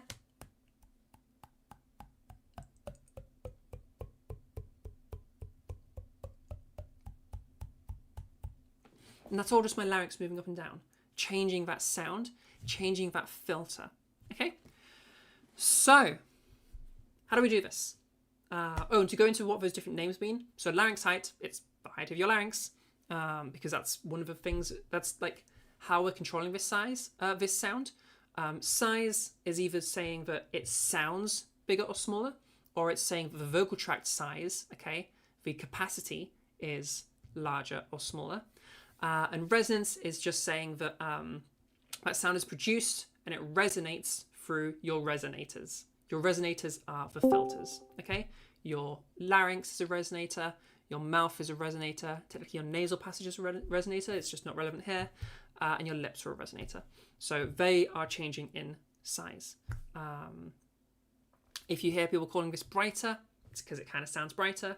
If you hear people saying calling it darker, it's because it sounds kind of darker. So there's like the reason you hear all of these different names. They're just looking at the same thing from different angles. So exercise to do this. Much simpler. We just have the one exercise, but then has an adaptation to improve it. Some of you might have heard of big dog, little dog. This is the classic way to manipulate your size / resonance / larynx height. I'm going to say size because that's what I usually say. But you, again, use whatever word you want. It doesn't even have to be one of these words. You can be freaking wimbo wambo. As long as wimbo wambo is the difference between then wimbo wambo it is. Okay? So, big dog, little dog. The idea behind this one, it's a really simple exercise, but very difficult to get right. Pant like a big dog. There you go. Now, pant like a little dog, like a Pomeranian or a Chihuahua. Okay, now if I was to take that into some sound, okay, we call this a phonation test, because in a whisper, when we're panting, what's basically happening is we're whispering. Like to demonstrate this, hi, this is Sarah. I'm just showing you how. It's just whispering. A panting is just whispering, okay? That is you not phonating. What is phonating? Phonating is vocal folds doing something, okay? If you're having your glottal cycles, so you're getting that closed, open, closed, open, closed, blah, blah, blah, blah, blah, you're phonating, okay? Because you're having that source, okay? Creating the sound. When you're whispering, your vocal folds just stay open, which means there's no pitch actually being created by the vocal folds. So that change in sound that you're hearing might sound like pitch. It's actually not pitch. It's a change to that filter, okay? You're getting that brighter or darker sound, that larger or smaller sound, okay? So is a change of a filter, all right? Take a look. Sorry, I need to line myself up.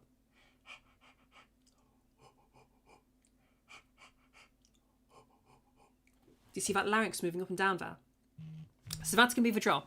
Now, I prefer an adapted version of this because the larynx isn't the only part of your vocal tract. We've talked about the vocal tract a few times. It's the distance between your vocal folds and your mouth, which means there's a whole bunch of little boxes and chambers, okay? We have the larynx first. We then have the pharynx. Don't worry about that right now. We then have the mouth space for oral cavity. And then we have your lips and the space in between your lips. All of those things are going to be changing the size, okay? But in different ways. Lips, well, we can't really use those because if we wanted to make those as small as possible, we would be smiling all the time. This makes that gap really, really small. And you can hear how I've gotten a little bit brighter by doing that. But it also sounds like I'm smiling all the time, which isn't necessarily what we're trying to do. And like, let's say you're at a funeral. Do you really want a big beaming smile while you're at a funeral?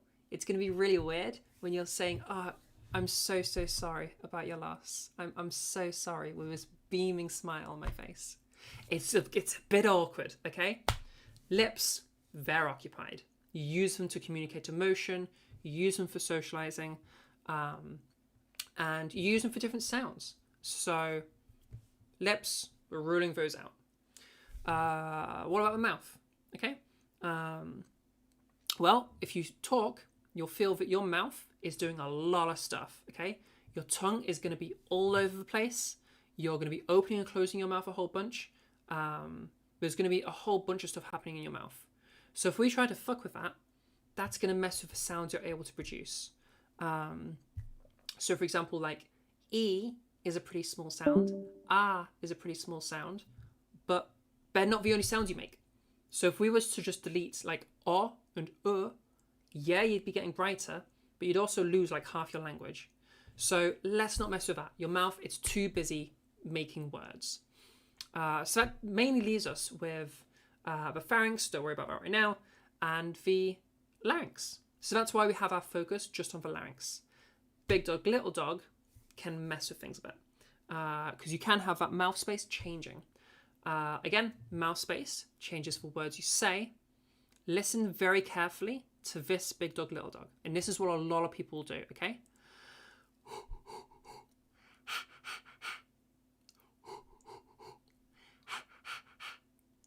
How do you spell those? If you're going to try and spell that, how do you spell? Have a little think for a second. I would probably spell that something like H-O, ho. Okay? What about this one? How would you spell this? Or again, I'll give you a second to think about that. How would you spell that? I would spell it something like H-E. It's an E sound, or a H-A. Ha, ha, ha. We're making an A sound. So we have a O, the darker one. We have a E and that A, the brighter ones. So we have an issue here. We have our oral space changing, which isn't what we wanted. We've just gone over how we don't want that. So here's an adapted version of the same exercise. It's the same principle. We're just whispering, okay? But instead of having our pants, we're going to use a word. Because if it's a word, we can see exactly and we can hear exactly how it should sound. We know what the words are. So long as we keep the same word, then we're going to be fine. So the word we're going to use for feminizers is the word cheese, okay? Because it already maximizes those smaller sounds in the oral space, which means you're not going to be messing with that. You can't get any brighter with that. You need to move your larynx, okay? So we're just going to whisper the word cheese, just like that big dog. Cheese, cheese, cheese, cheese. And moving to that smaller dog. Cheese, cheese, cheese, cheese, cheese, cheese, cheese. It's like a big cheese, a little cheese, okay? You might hear, if you've ever heard of whisper sirens, that's this. Yeah. Cheese, cheese, cheese, cheese, cheese, cheese, cheese, cheese. And then we just take that into some sound with a phonation test. Cheese. And then I'll continue talking, trying to maintain this small sound in my voice without letting that drop as I go through the words I'm saying. So this is the small sound that I've just gotten from that drill, from that small cheese. And for the masculizers, same thing, just in reverse. And we're going to use the word paw because paw has a much larger sound, okay?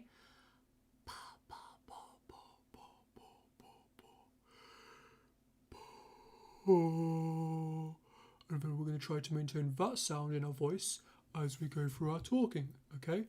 So that same paw has had me lower my larynx, so we have this different sound, okay? And that's the exercise, okay?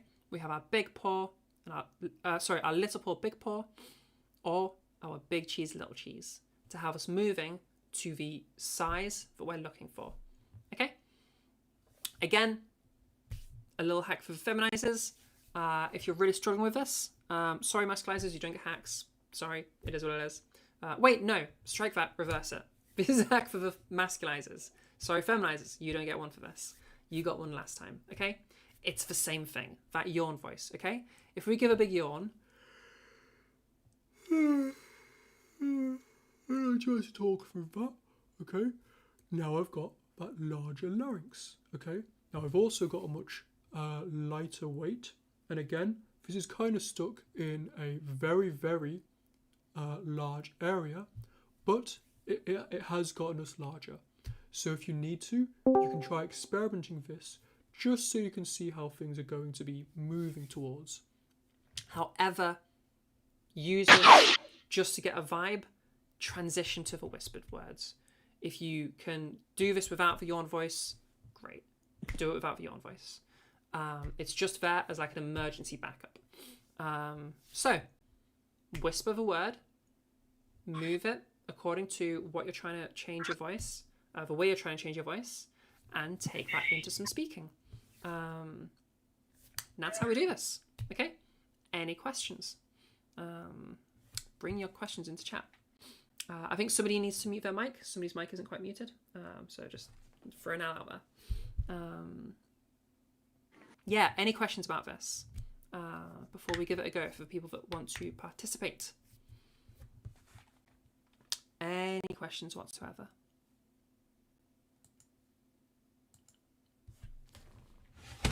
Nobody asking questions. You guys are very, very quiet this week. Hi. Sure, we can take a spoken question. Hey, what's up? How can I help you? Wait, I'm confused. Are you just, sorry, I just joined. Are you talking, Yes, I'm sorry, okay, I'll give a quick summary of what this is. This is a voice workshop. We started about 2 hours ago, although I did run a little bit late. Starts at 7 normally. Well, no, sorry, 7 my time. Okay. I don't know what that is for your time. So we've been going through the process of voice modification for feminizing, masculizing, androgenizing. And this is the stage you're at. So if you've just joined, then it would be a good idea for you to recap. If you head over to the YouTube where this is being live streamed, you'll be able to like catch up. YouTube.com /@trans_network. That's correct. You'll be able to catch up on stuff. Okay, that's really good for study, but I went through the lecture last night. I'm mostly here just to like practice when the time comes, because Yeah, okay. Cool. Wait for the end bit then. At the end bit, I'll do one-on-ones with people. Yeah. So yeah, that'll be at the end. I'll say when it is, sorry. Fab, sick, thank you. Okay, any other questions I'm seeing in the chats? Don't think so. You're very quiet in the chats. You guys need to be asking more questions. If anybody is confused, if anybody's not following anything, you have questions to be asking. Don't feel nervous about asking questions, because if you have a question, somebody else has that same question, almost always. So you'll be giving them a little handy hand, a little bit of help. Okay, so everybody that is down to unmute, let's all give us a go together. So if you're down to unmute and have a little go out loud, you're confused about the weight stuff. Why didn't you ask about the weight stuff earlier, Ellie? What are you confused about? Ask me your question. Okay, and then everybody that's down to unmute, let's all have a go at this size drill together. And you can do it in just a second because my monitor wants to turn off. Okay, there we go. Okay, all right, so go for your whispered word. If you're masculizing, you're going for paw. If you're feminizing, you're going for cheese, okay? And just going for direction that you're trying to go for. So getting larger if you're masculizing, smaller if you're feminizing. Okay, 3, 2, 1. Cheese, cheese, cheese, cheese, cheese, cheese, cheese, cheese. Great. Some people joined in there. It's fine. It's fine. Some people's mics are probably struggling there. Oh, when you're doing this, by the way, it is going to be important. You can remute again. If you're in a lesson or you're doing something with Discord and you're trying to practice this will be relevant if you're wanting help with this later. You're going to need to go into your settings, go into user settings, which is a little cog under your hang up and stuff. If you can remute now, please, everybody. Go into your settings, go to voice and video, input sensitivity, set that to manual, and then drag that all the way to the left. It should say -100 decibels at that point. Underneath that, you want your echolate cancellation turned off, and then underneath that, you want your noise suppression set to none. Because otherwise, Discord will mute all your whispers, which is probably why we couldn't hear most of the people participating just now. I should have said that before we started the drill, but whatever. I think somebody's not quite muted properly. They're leaking some audio. If you can all make sure you're muted now, please. Just so we don't have any issues with that.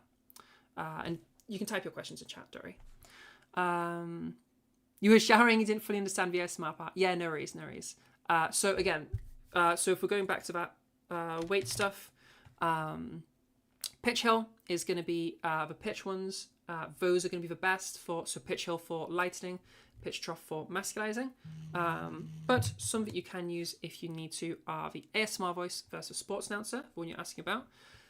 So an ASMR voice, if we're going for a softly spoken ASMR, is generally going to be, they're going to be a bit quieter and they're going to be much gentler. They're going to have a light perceptual weight. So we're going to get a bit louder to make sure we're not conflating things with loudness, okay? But keeping that light perceptual weight, that light sound, that gentle sound in the ASMR voice, okay? So think to yourself, you don't want anything harsh, anything buzzy, because whoever's listening to your pretend ASMR is not going to like that, okay? So no harsh sounds, no buzziness. We just want this very gentle sound.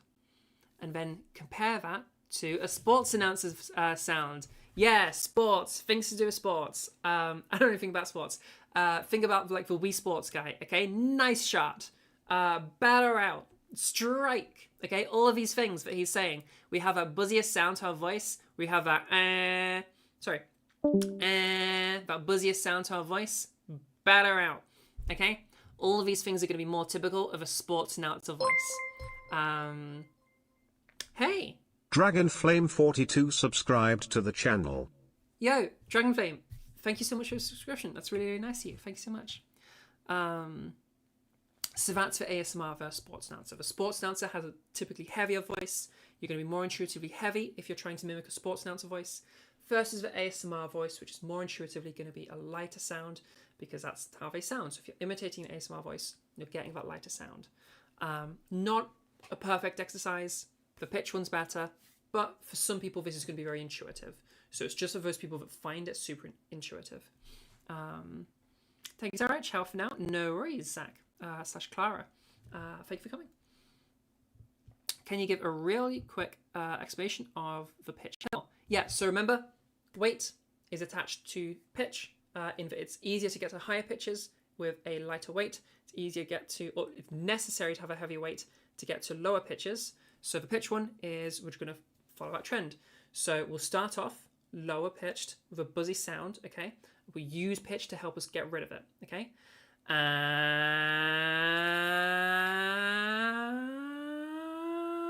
So now I have that lighter sound. I don't have any of that buzziness anymore. I sound nice and gentle. However, now I'm in my M2, I'm in my falsetto, and this isn't how I normally talk. This is a really high pitch. This is kind of weird. So we're going to take that gentler sound and we're going to drag it down in our pitch again. So now I'm at a normal pitch, but I kept that gentleness, okay?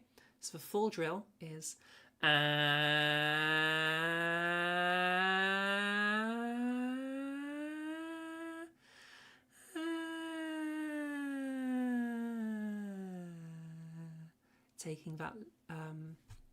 taking that gentler sound back down to a normal pitch. All right. So you're using the pitch to shed the weight, then you're keeping that lighter weight as you go back down to a normal talking pitch. Okay. So you can then do some talking. Yeah, that's for sure. Cool. Okie dokie. Yeah, no worries, no worries. So to go back to the size stuff, some common problems that you'll find with size and some common problems that people have. You're just working while listening. You're not doing any exercises, just taking notes. That's okay for now. Do make sure you have a go at the exercises when you can, though. If you go back through the VOD, you can like do them with me again, but of the future or past or whatever. Me now can help you future you. There you go. Yeah, by all means do that. Also, I'm going to turn my light on. It's getting kind of dark and my camera's going to get all weird. As much of auto adjust things, it's just going to get all weird. It's probably going to get weird now because my light isn't very neutral, but whatever. Yeah, so what was I saying? Oh yeah, pitch conflation. So remember, this change in size or resonance or larynx height is a completely different, a completely different thing to pitch. Okay? In our whispered exercises, pitch isn't even coming into play because our vocal folds are staying open. All right? So because of that, yeah, this is just a totally different thing to pitch. To make that super, super clear, here's me not changing pitch at all, remaining totally monotonous. Okay.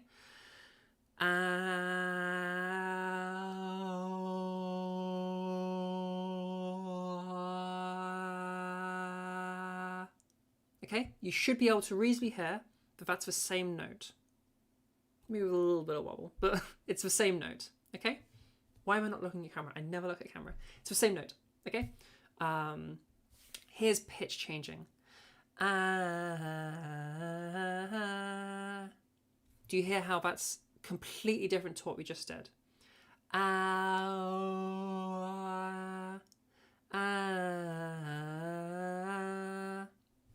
Size, pitch, just totally independent from one another. All right. Again, pitch is part of that source, whereas for size, resonance, larynx height, whatever, is part of that filter. They're completely different parts of your voice. Since you won't be able to participate, may you ask if voice training is possible to learn how to scream for excitement, to celebrate, and for fear. Thank you. Yeah, you can absolutely practice those things. I would say leave those till right at the end. I would even say work on habituating your voice and making it something that you use every day first, because as you habituate it, those more subconscious things where you're having like an emotion take over are going to change quite drastically on their own as it becomes your default voice. But if you need some extra help on them, then yeah, and it's literally just practice having the modifications you're wanting in your scream or laugh or whatever it is that you're doing. For scream specifically, make sure you're being careful. Don't do anything that hurts your voice. Just be careful. And screaming is going to be something that fatigues you quickly, so you're not going to be able to practice as much. You must rest plenty. And make sure you're really on top of hydration, all of those sorts of things. Okay, any last questions on size stuff before we move on?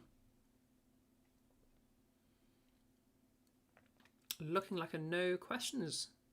Okay, let's keep going then. So, fullness, all right? By this stage, feminizers, you've done your weight, you've mastered your weight. Masculizers, you've mastered your size, you've gotten really good at it. And as you've both gotten really good at those things, you've swapped. So now the feminizers got really good at size, the masculizers got really good at weight. The reason we do it that way around, by the way, a couple of reasons. There's an anatomy reason for the masculizers, in that those buzzier sounds, it can be a little bit harder when your larynx hasn't really expanded very much, okay? But if we drop your larynx a bunch first, and do the size stuff first, then that's going to create a bit of extra space for you making those buzzier sounds, for you using more vocal fold mass. So yeah, that's one of the reasons for doing it that way around for masculizers. It just gives you a bit more space, makes it a bit easier for when you then do the weight stuff. So fullness, and we'll go into a bit more in a second. Fullness is the idea that your voice is going to sound, your voice starts sounding cartoonish if your weight and size are out of balance with one another. Okay, so if you have a really heavy weight but a really bright sound, you're going to start sounding more like this. Okay, now I imagine not many people in your life sound like this. This is a pretty atypical voice. You might say that some cartoon characters have this kind of a voice. Sometimes nerdier characters have these voices. Sometimes cartoon gnomes have these voices. What else? Cartoon elves sometimes have these voices. SpongeBob, some people say has this kind of a voice. I think he has an extra thing going on as well, but whatever. But this is going to be a more overfull voice where our size and weight are totally out of balance with one another. We have a really heavy weight with a really small size, which is why it sounds kind of cartoonish. On the flip side, if we have a really large sound with a really light sound, okay, large plus light, again, things are completely out of balance now. So we have this cartoonish sound. It could sound like Yogi Bear. I'm smarter than the average bear. It could sound like Pooh Bear. If I add a bit of breathiness and a British accent. Oh, I do love honey. Oh, Christopher Robin. Pooh Bear kind of sounds like this. You can tell it's been a while since I've watched Winnie the Pooh. Or Patrick. Hi, this is Patrick. The inner workings of my mind are an enigma. Or whatever it is that Patrick says. These cartoonish sounds are caused by that imbalance. So if you're sounding a little bit cartoonish, then either your size needs to change or your weight needs to change. So they're more in sync with one another. We want to pair a smaller sound with a lighter weight if we're trying to feminize, or a larger sound with a heavier weight if we're trying to masculize, or somewhere in the middle if you're trying to androgynize. Androgenizers, because you don't have a naturally occurring voice that's going to be that you can compare to, it's just going to be a bit of exploration.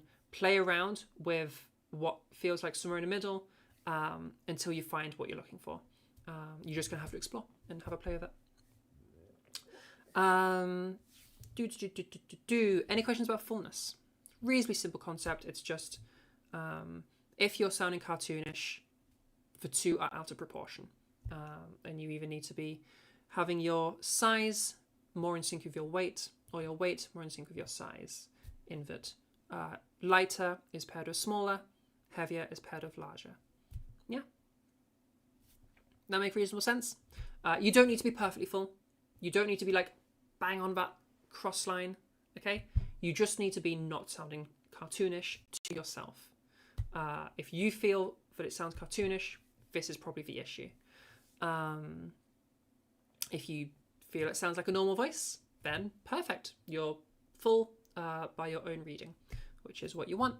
Not all voices are perfectly bang on that full line. That like, I don't know, X equals Y or whatever, or would it be like, yeah, minus X equals Y, or vice versa. You don't need to be bang on that precision. Depending on your accent, that might be a little bit atypical. This is going to vary massively by individual people, but in general, American voices tend to be more full. British voices tend to be a little bit more hollow, just a small amount, nothing that's going to move you outside of those quadrants, but just a little bit compared to the Americans. And I know a lot of Spanish-speaking countries, or like, I guess Hispanic countries would be the word, wouldn't it? So Spanish origin. We're talking like Brazil, a lot of Latin America, Portugal, Spain itself. A lot of these countries are going to have slightly more overfull voices, certainly for the feminine speakers. Again, just a little bit, just a smidgen. And that's going to be different from person to person. It's not everybody's like this. It's just more are compared to other nations. So yeah, your accent can affect this a little bit as well. Just go with what to you sounds like a normal voice, okay? If it's sounding cartoonish, you have an issue. If it doesn't sound cartoonish, you're fine. This is more like a checking for issues thing. Yeah. Any questions on that?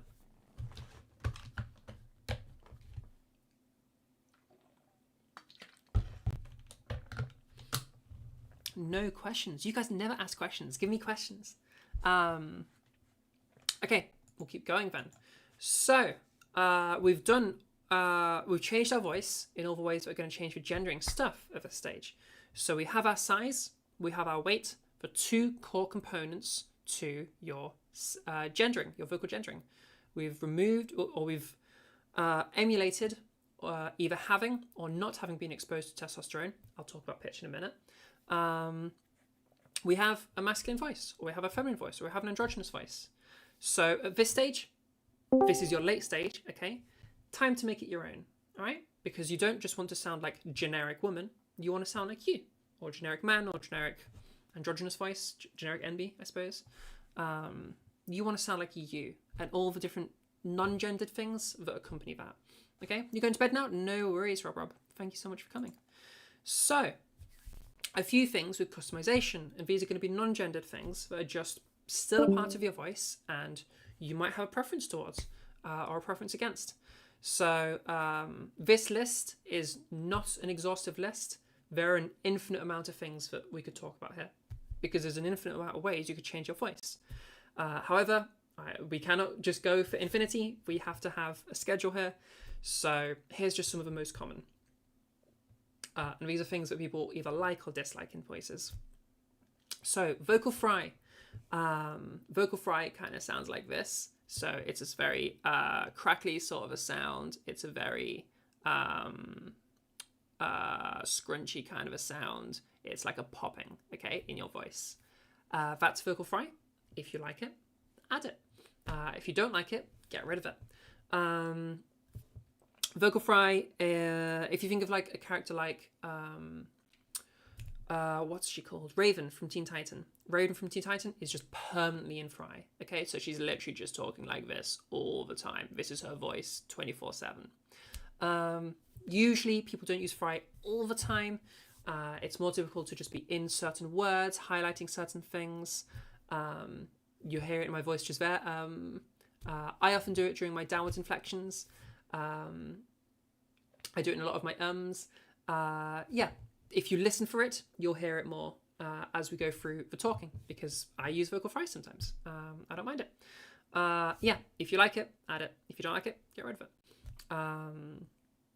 Pitch. Finally getting to pitch. Ooh, David, that is an immediate sussy. Who is this guy? The guy that banged your mum last night. Get the ban. Easy peasy. Get wrecked. Obliterated.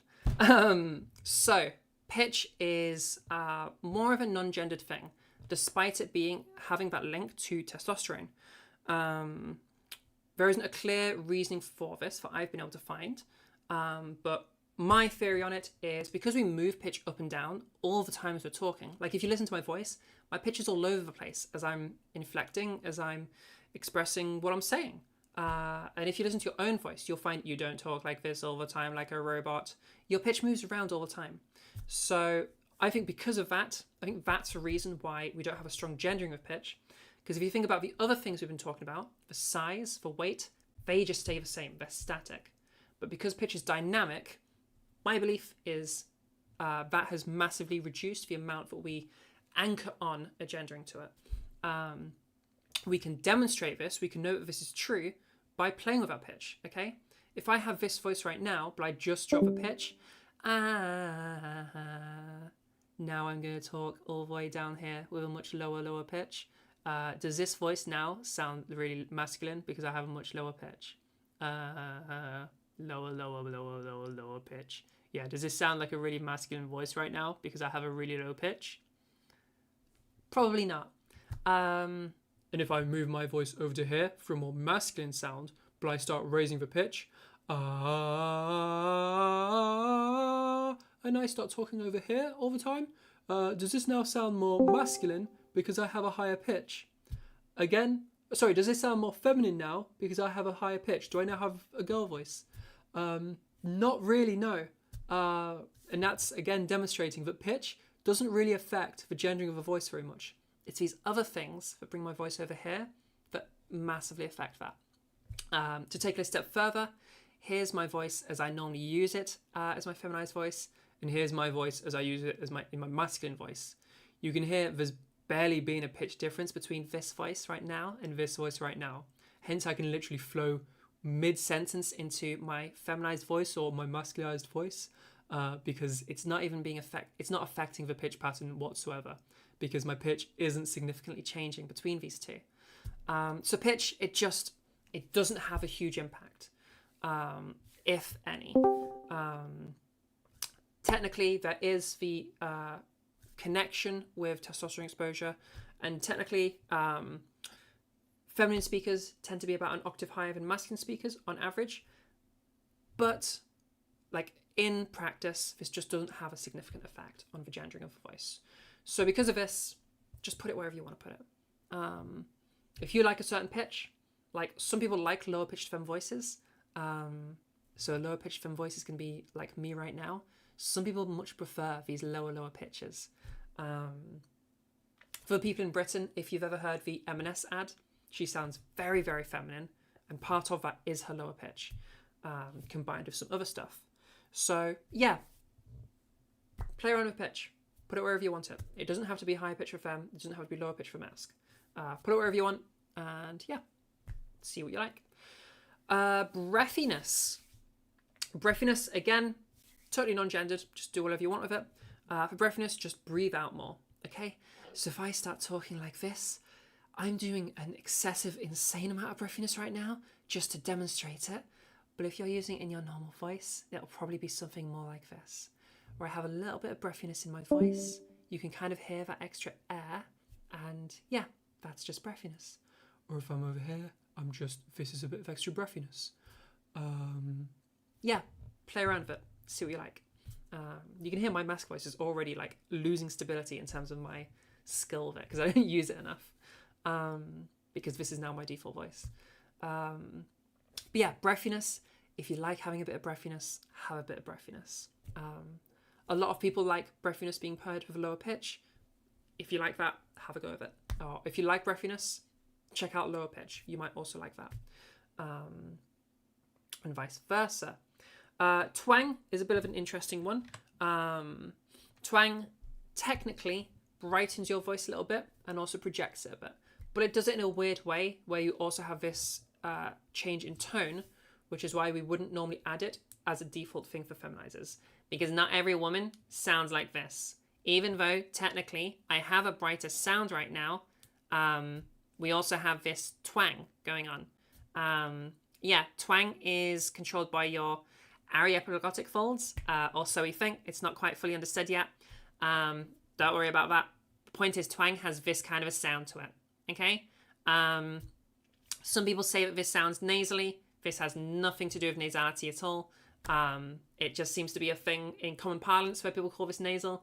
I don't know why. It literally is a completely unrelated thing. This has nothing to do with anything to do with nasality. Yeah, if you like this kind of sound, obviously I'm doing it to the extreme right now. If you like this kind of a sound into your voice, then you can have some of this sound going on. There are different people that have this. Kristen Stewart, or is it Kirsten Stewart? Whatever her name is. Voice actress for Mabel. She's in a show called Two Broke Girls, apparently. And she does a variety of comedy things. She's Darcy in the MCU.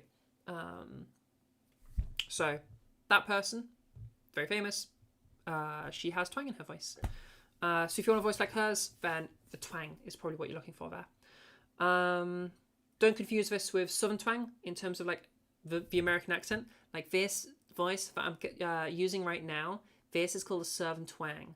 But this has nothing to do with twang, which is what I'm using right now. Okay? Just same word, but totally different meanings. Because they were just made by totally independently of one another. So don't confuse the two. Yeah, any questions on customization stuff? And again, these are all like non-gendered things where just, if you like it, add it. Or if it's there and you don't like it, get rid of it. Yeah. Does that make sense to people? Any questions on any of that?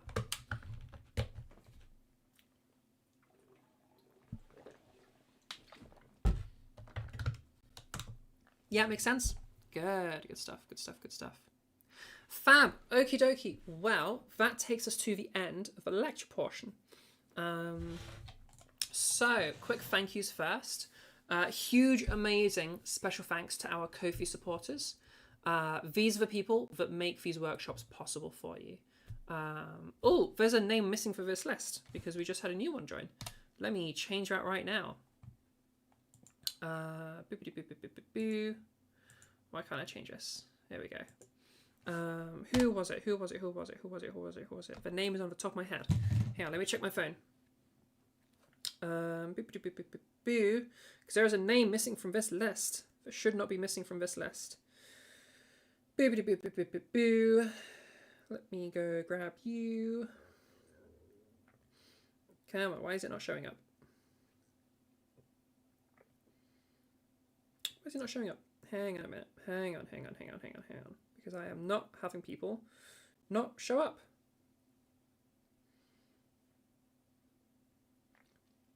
Okay, here we go. There we go.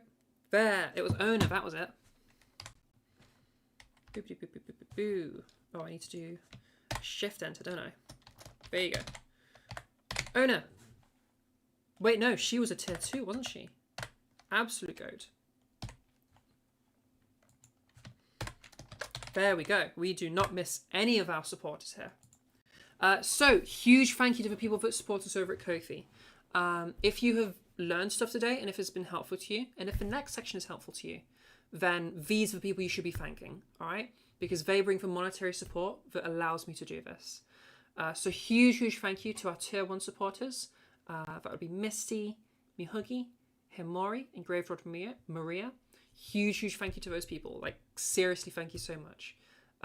These people support us every single month, and it makes a huge difference. If you see that little progress bar, no, it's over there, that little progress bar over there, that's raising money so that I can hire a videographer to help us make a YouTube series going over all of this in a huge amount of depth to help people. So those are the sorts of things that this money goes towards, is to provide more services. If you're in our server, Trans Network, you'll also find that we have a makeup artist there, person that goes by Beans. They also do a monthly workshop, which you can see in the events. I was able to pay for their time via the people that support her at Ko-fi. So huge thank you to those people. And if you want to contribute to this, if you want to contribute to more services for trans people, not just voice, but other stuff as well, then support us over at Ko-fi. And I super appreciate everybody that does that. Like, seriously, huge thank you. So yeah, again, tier 1 supporters, Misty, Mihugi, Himori, and Grave Robbed Maria. I'm sorry I'm butchering your name today. Huge thank you to those people. And then a massive thank you to our tier 2 supporters, okay? Lan Misa and Ona. Huge thank you to those 2 people. And then a massive, ginormous, incredible thank you to our tier 3 supporter, Beth. Beth is in quite a few of the different Discords that we're in right now. If you see Beth knocking around, give her a huge thank you, because she's a huge part of what brings this to you today. So yeah, massive thank you to the people over at Ko-fi. I appreciate the fuck out of all of you. So yeah, massive thank you. Lastly, an extra special thanks to Charles, Crammed Voice Lessons over at Linguistics. As I was learning and building experience as a vocal teacher, because I'm relatively new to being a teacher in terms of like, I'm just part of a new generation, I suppose, of voice teachers. Charles noticed what I was doing and wanted to help out. So every few months, he selects a cohort of people to get free training to be a teacher.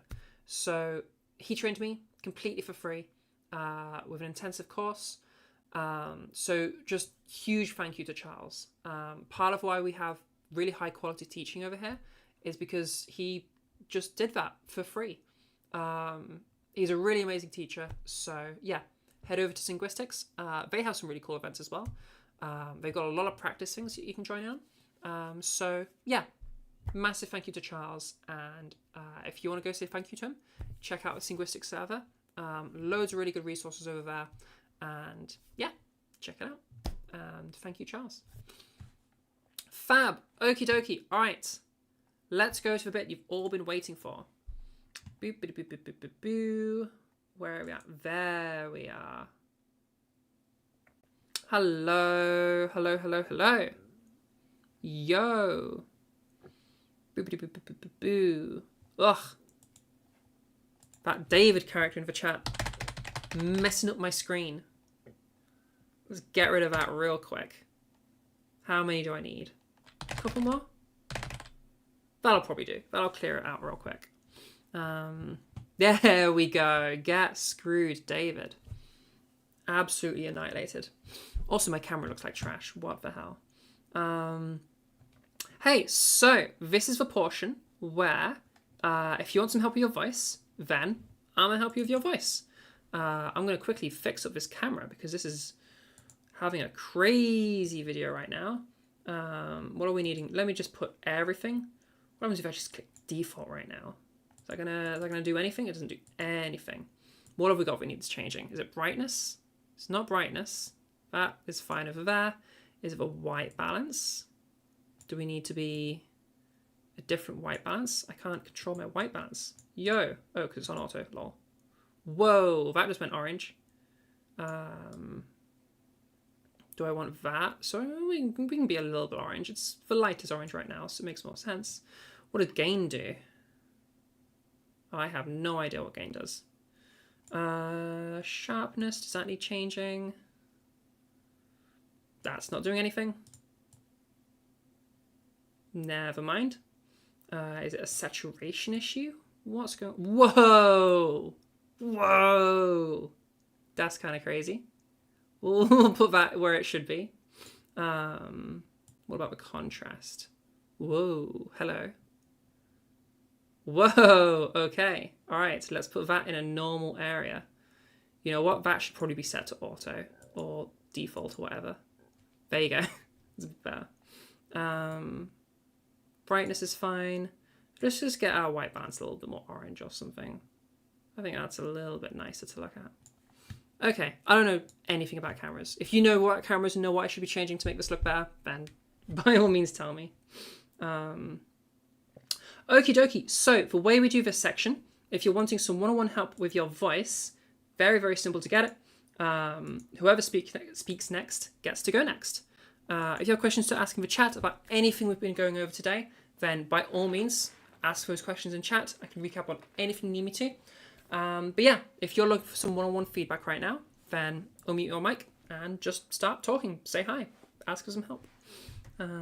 Yeah, who would like some help with their voice? So do I count? Hi. Yeah, we'll go Dragonflame first, and then we'll go the other person who I couldn't see who it was after that. Just because I could only see one person that was muted, and I know there was two people there. So we'll go Dragonflame first, and then whoever the other person was. Hey, Dragonflame, how can I help you? Hi. I just Hey. sorry, I'm a little giggly. It's all right. I guess just to see if it's good or not, because something I'm going to do as well. Okay, everybody that is not in the same server as Dragonflame is about to not be able to hear Dragonflame. So, if you want to be able to hear whoever I'm giving feedback to right now, here's what we'll do. Wait, is this going to work? Wait, are there two different Discord servers? There's 4 different Discord servers. Okay, we'll just go the easy way. If you want to be able to hear Dragonflame right now, and you're not in the same Discord as Dragonflame, watch through the YouTube, okay? You'll be able to hear all the sounds, okay? So whenever I'm going to, wherever I'm speaking to, you'll hear it best through the YouTube. So mute Discord, or deafen Discord, that's your best way, and listen through the YouTube. That way you'll be able to hear whoever I'm giving feedback to as well. And again, that's youtube.com/@trans_network. If you want to go for just a click through, whichever profile I'm using to present this to you, if you go into their bio, then there's a link in there. So you can just click through. So if that's Zaras13, Zaras14, Zaras12, Trans Network, whatever, just click on there and you can follow through the link. Cool. Okay, Dragonflame, how can I help you today? Right. I guess just like I'm sorry, I'm a little nervous. Yeah, it's okay. I just want to try out the steps, see if I doing good. The whole I remember last night I did it through the the big dog little dog method where you and it goes up, I guess just trying to do it feedback on that. Yeah, sure. So you had a few different things going on there. Let's modify you to the to my version of it, okay? The big cheese, little cheese. Okay. So what you're going to do is same concept as big dog, little dog, but we're whispering the word cheese. So it's cheese, cheese, cheese, cheese, cheese, cheese, cheese, cheese, cheese, cheese, cheese, cheese, cheese. Nice. And now what? What? From there, we do a phonation test where we take it into sound, okay? So a really long cheese, okay? And halfway through, you're going to bring proper sound to it, okay? Okay. Cheese. We're taking it out of that whisper, yeah? Whenever you're ready. Okay. So go through the whole drill and then the phonation test. And then just talk for a little bit. You can tell me what you've been up to today. Cheese, cheese, cheese, cheese, cheese, cheese, cheese, cheese. Is this good? Is this... Yeah, I need a little bit more I'm talking sorry, from you so I can know if it's good. Okay. I'm sorry. I'm sorry. Yeah, it's okay. Don't worry. Don't worry. I'm very giggly today. No, you're completely fine. Don't worry. Don't worry at all. Cheese, cheese, cheese, cheese, cheese, cheese, cheese, cheese, cheese. Hello. Hi. Hey. Okay. Uh, Right. That's sounding like we're getting somewhere. We're certainly doing the right thing. So, practice. Just keep practicing. You're doing the drill correctly. okay. Okay. You were... There was Okay. a slight drop as you went into your phonation test, and there was a slight drop as you went into the speaking. Very, very common. Everyone will do that as a beginner. Just keep practicing it. Listen to your voice as you practice it. If you hear those drops, re-drill to reset yourself and carry on. Okay. A reminder for everybody, practice looks like do your drill, use that sound change to take you into some talking and just talk about anything. No rainbow pastures, no reading lines, no we love a heat from fire, but no heat from fires. Just talk about anything. Okay. And that's, yeah. So yeah, Dragonflame, I think you've got the idea of it. Just practice it now and get really consistent with it. Okay. Like right now. Let's do one together right now. Yeah, sure.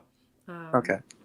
So, and give me some proper talking. Give me tell me about your day or Okay. something, or tell me about your favorite TV show or something. Cheese, cheese, cheese, cheese, cheese, cheese, cheese, cheese. So I'm It's okay. sorry. It's okay. I'm sorry. That's okay. I sound funny Nerves to get myself. I everyone. make myself laugh. It's fine. You're completely fine. You're in a position where you're going to be a bit nervous. Cheese. So, I had a really fun day today. I went out. I hit a few thrift stores, saw some nice clothing. A little insecure about how I look, but it was a fun time. I really had a fun time out today. I stopped to get some pizza. Good. Threw ham on there. I like ham. I like meat on pizza. A lot of meat. Nice. I agree. I like it meaty. Pizza's the best. Yeah. Okay, so a couple of things I'll say.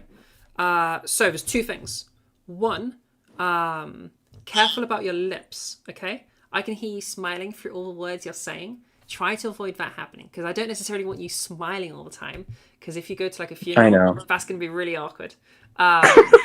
Smiling is part of how we communicate, of our unspoken emotions and stuff. It's one of our non-verbal communications. I don't want to fuck with your non-verbal communications. I don't want a situation where you have to do this all the time, okay?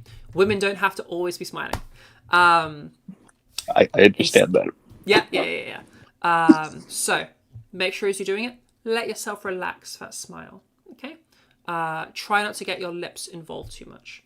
The other thing was we had a steady drop back to norm. Apart from the smile was consistent, which is a one but we didn't want.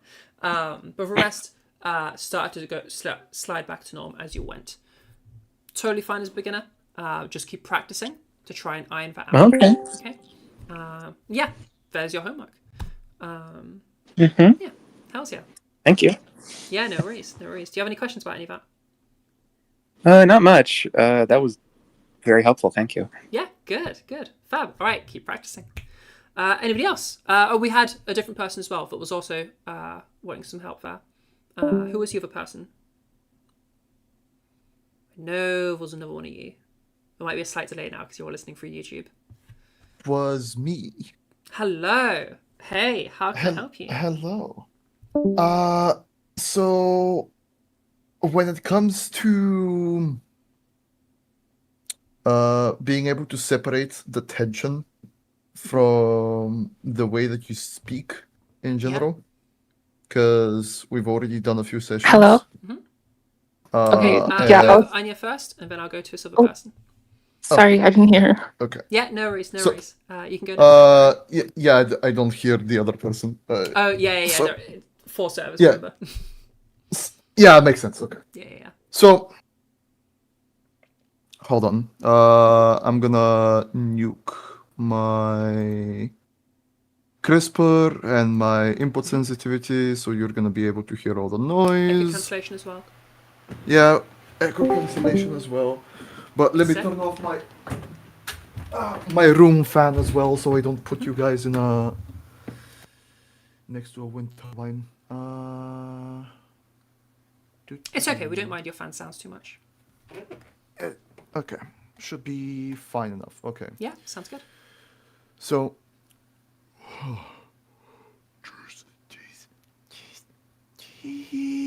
Cheese. So, yeah, there's always kind of an underlying. Yeah, Blah, blah, blah. tons of tension now. Let me have a sip of water. Water.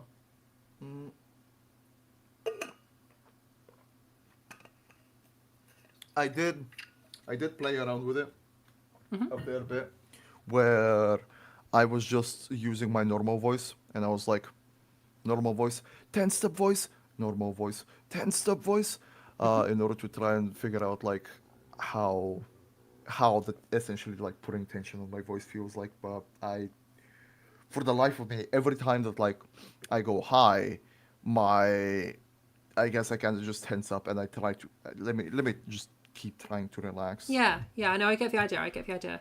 So essentially you're saying that you've tried like intentionally adding more tension and removing tension as a way to control that tension, but you just can't seem to translate that to the brightened voice through the cheese exercise.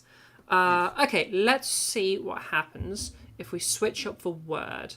The cheese is the E is a pretty closed sound. If we're looking at like IPA stuff, that's International Phonetic Alphabet stuff. Let's try a more open sound, like an ah. Okay, so let's change an ah. So let's change cheese into the word cat and see how that does for you. Exact same drill, just use the word cat instead. Okay.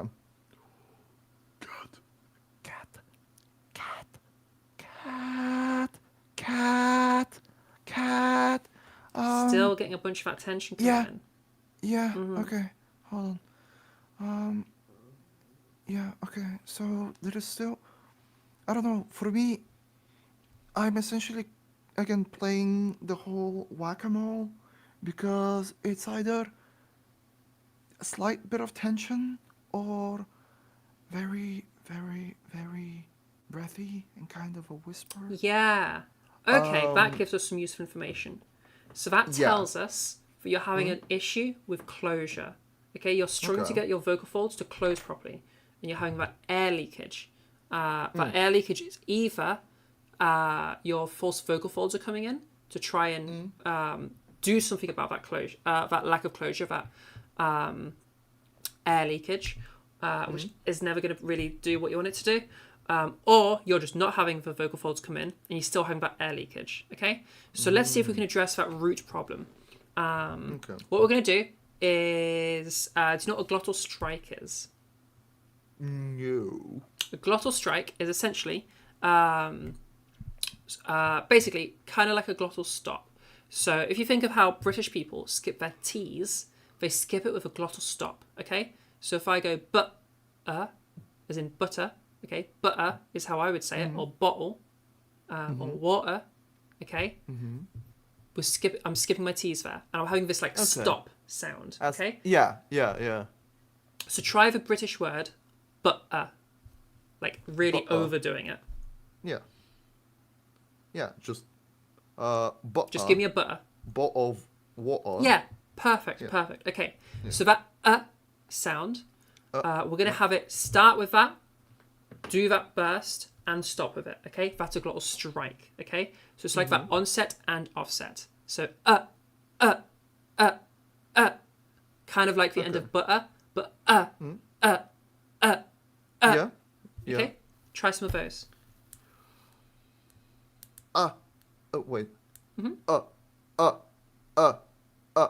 Perfect. Okay, those are perfect glottal strikes.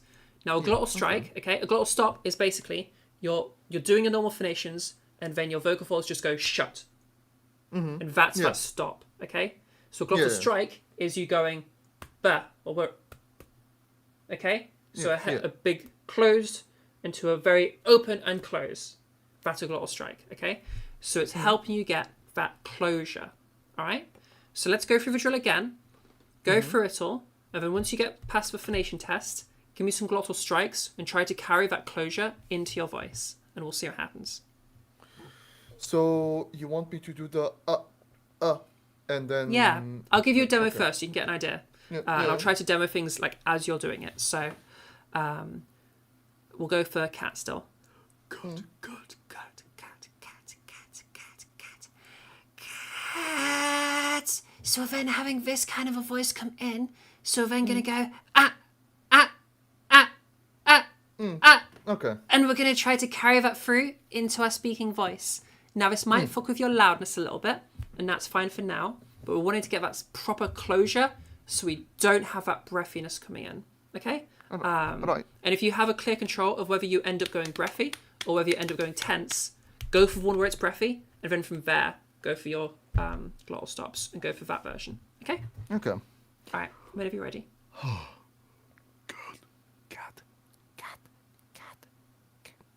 Oh god, sorry.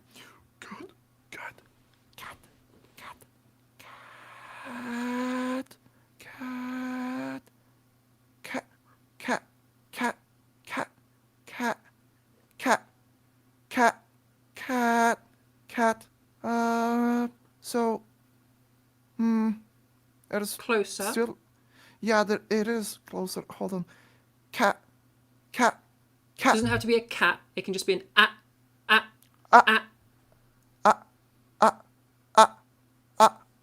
Good.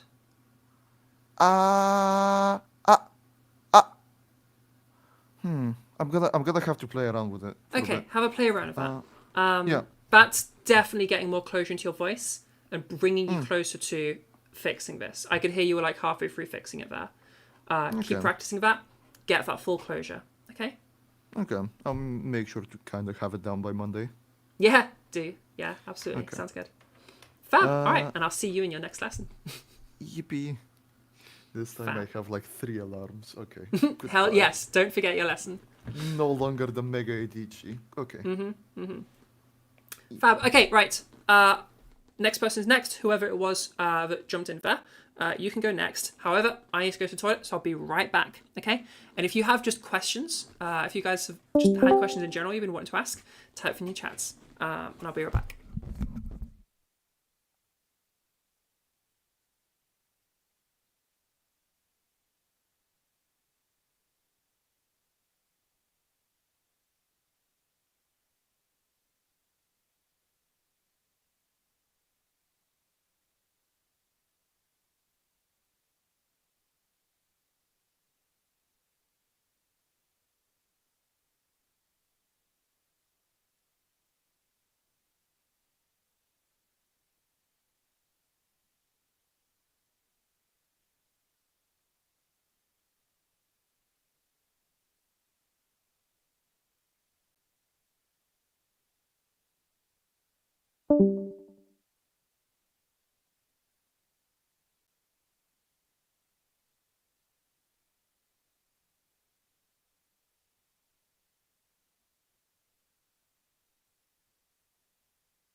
Hello.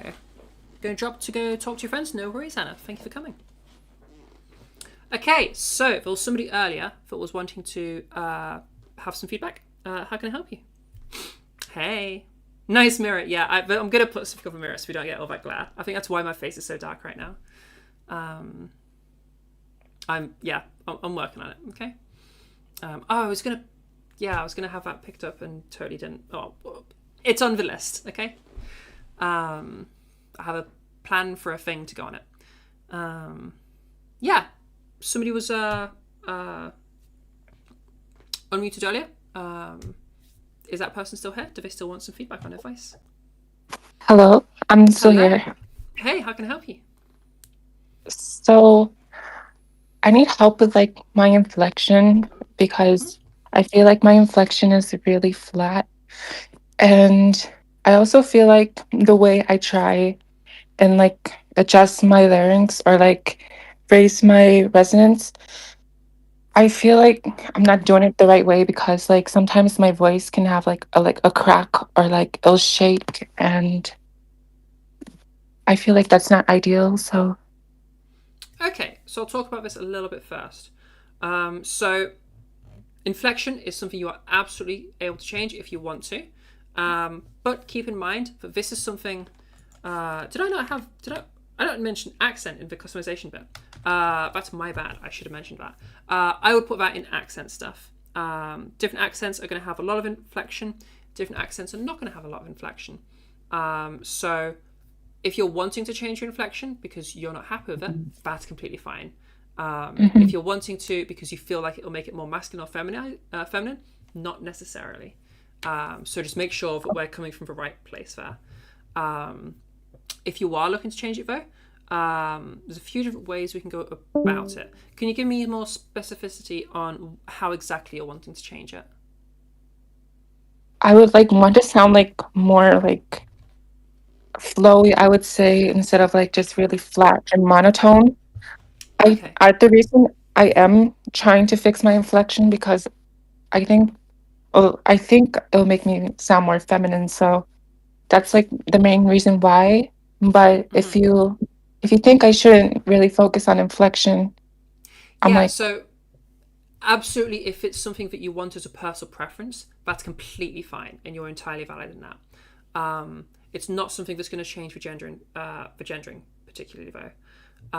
okay, If you're in specifically like West Coast America, then there can be a slight thing of it. We have this idea of a Cali girl voice, and that's a Cali girl, not just a Cali voice. So there's an implication there that there is a femininity to it. But we don't have that in most accents. There's just something in the water over in California, I guess. okay, Generally West Coast America. If you did want to change it, there's a variety of different ways we can change it.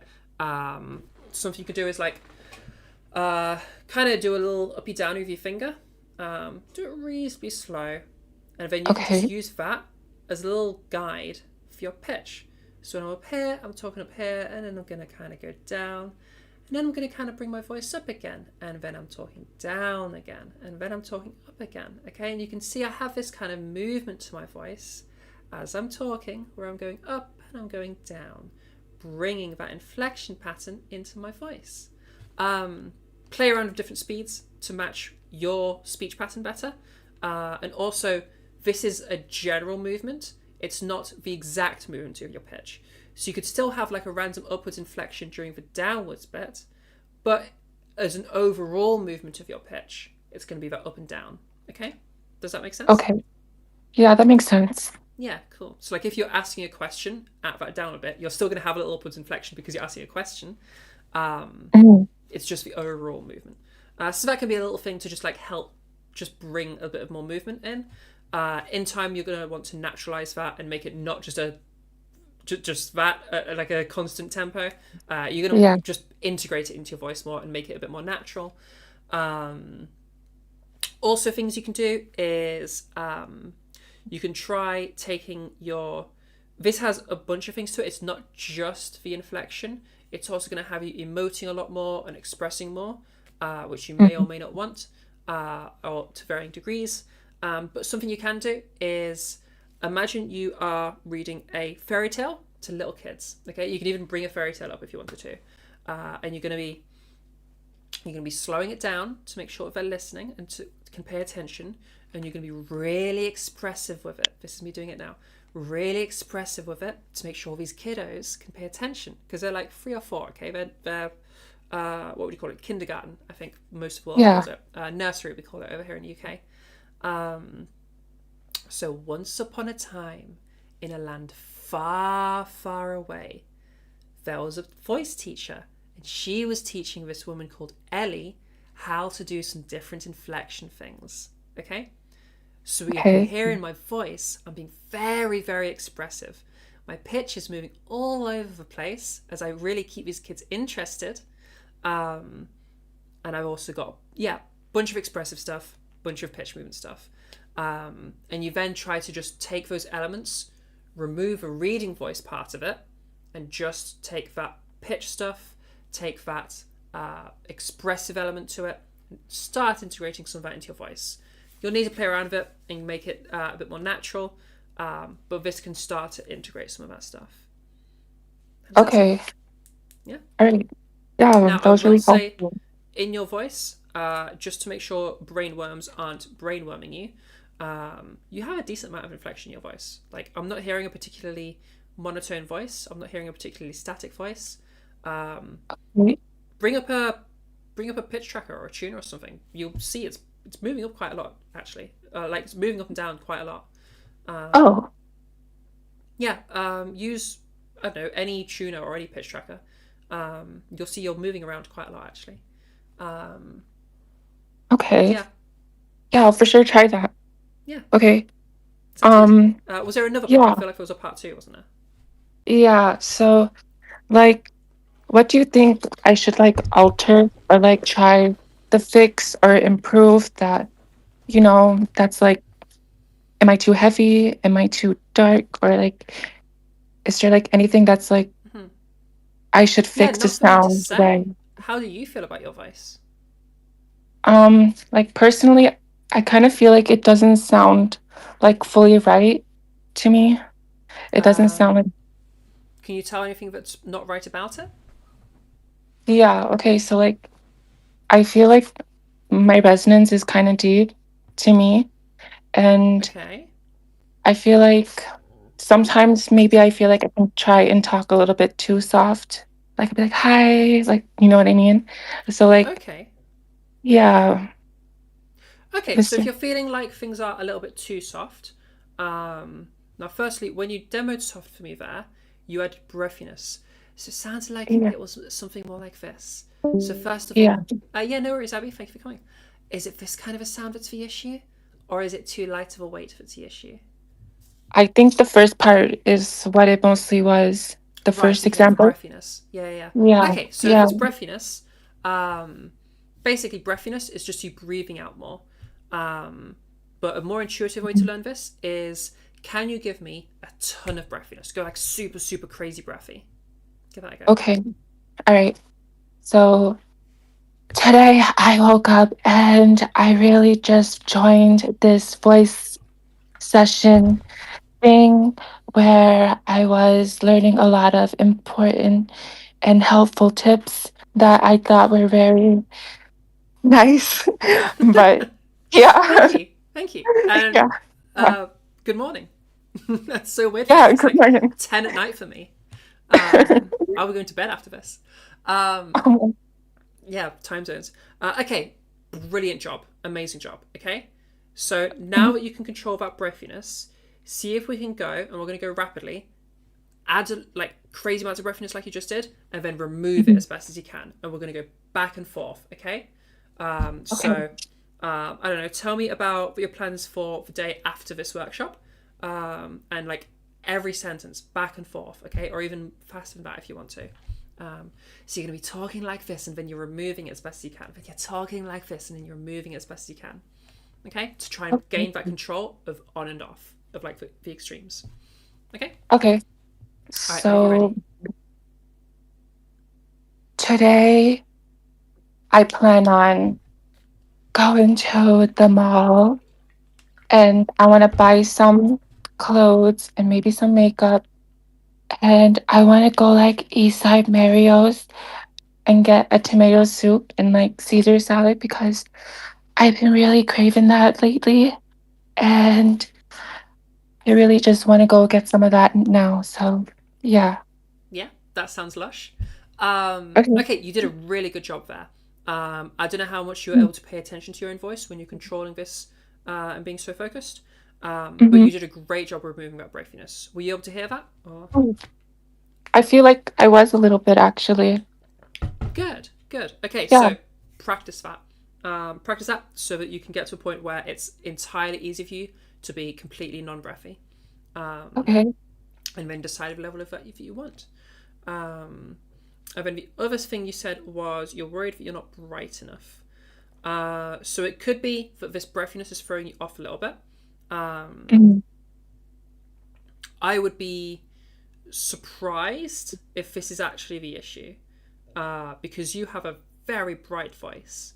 Okay. We could go brighter if you wanted to, and that's up to you. I would be concerned if we go much brighter than where you are right now, you might start sounding more like a child. Because if you think about the source of that like darkening, it's testosterone exposure. And cis women, when they go through puberty, have some testosterone exposure, which is why they don't sound like children.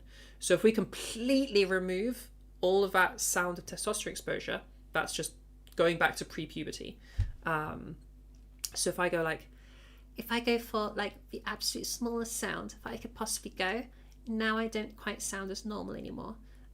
This might sound a bit more childlike. It might sound a bit more like anime girl, that kind of like kawaii kind of a sound. This is me going really, really small with my voice. Yeah. So, yeah, consider where exactly you're looking for your size to be. Okay. Yeah. Given the path of our conversation so far, I will ask you to consider the possibility of brainworms, because a lot of what I'm hearing from you is I want this thing to be more femme. And like we started off with just, what is the issue? I want to be more femme, which is very vague and unspecific. Yeah, sorry.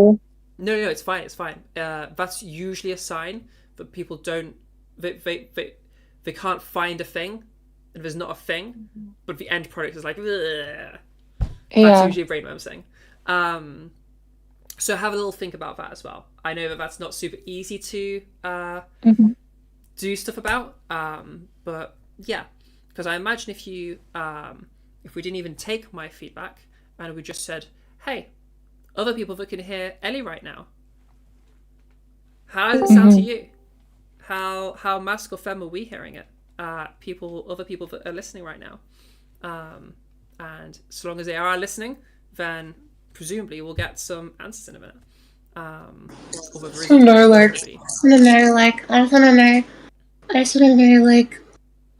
like, is it like I'm polishing my voice or? We'll go to you, Flora, in a moment. I'll just finish up with Ellie for now. Oh, sorry. Yeah, no worries. Yeah, so, okay, nobody's paying attention in chat right now. It's totally fine. Yeah, Ellie, I would consider the idea of potential... Oh, there we go. If the question is serious, girly is sounding extremely passing. That's from Mel.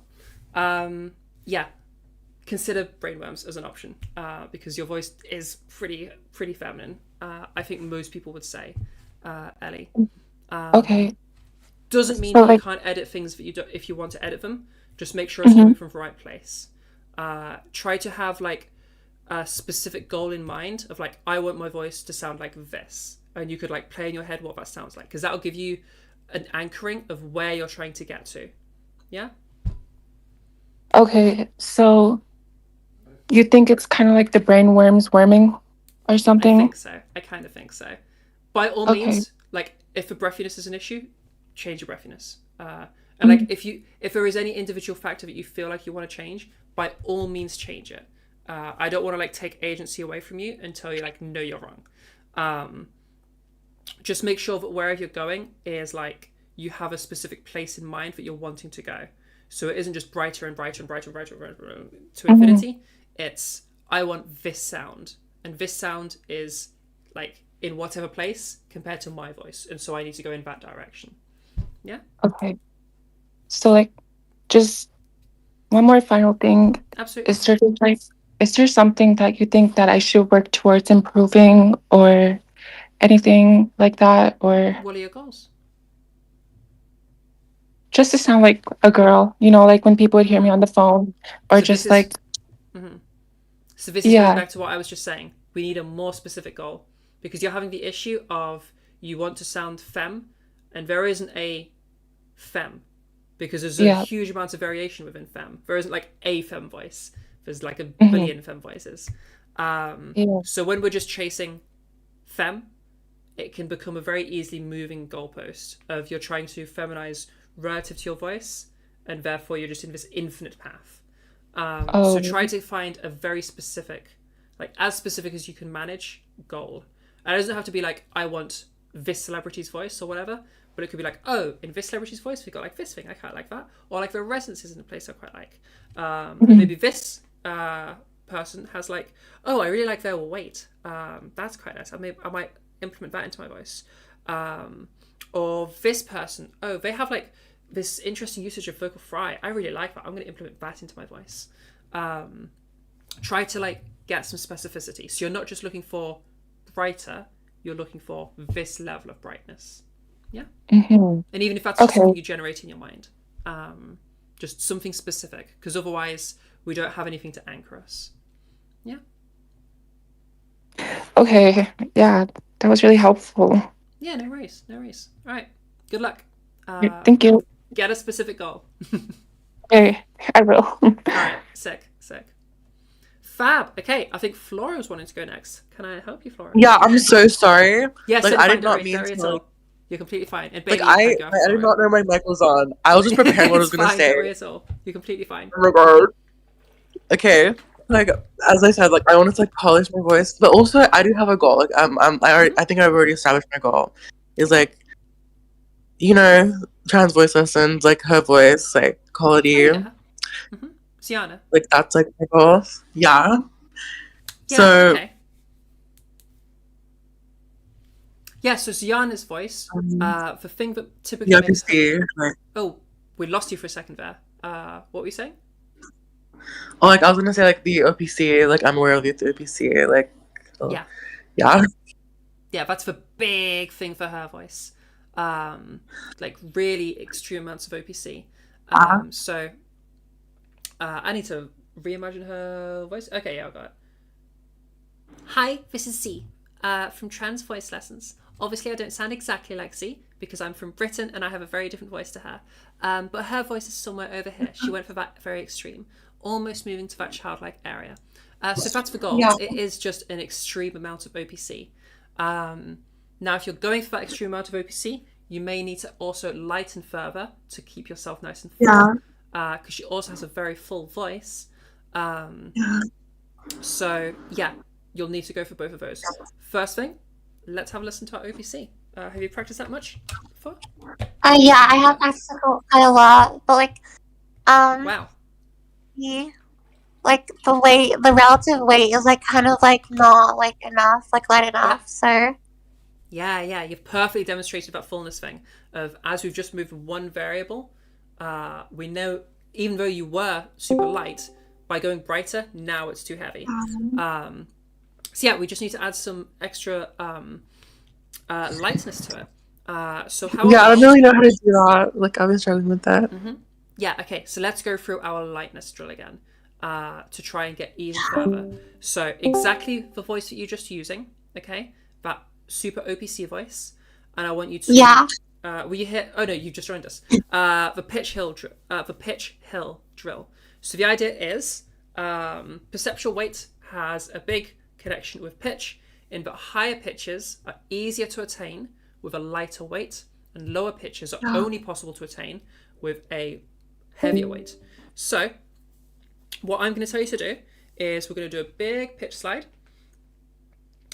starting with that buzzy sound during your OPC, sliding our pitch upwards, and as we get ourselves nice and high, that's going to help us shed that weight. Okay, so once we've shed enough weight, we then take that lightness, we'll drop it back down again in pitch, so we're where we were before. Okay, but with this lighter sound. You might find yourself going all the way into M2 for this, all the way into falsetto. That's totally fine. Just make sure you're back into M1, into normal speaking, when you're at the end of a drill and go into the talking portion. So full drill sounds like this.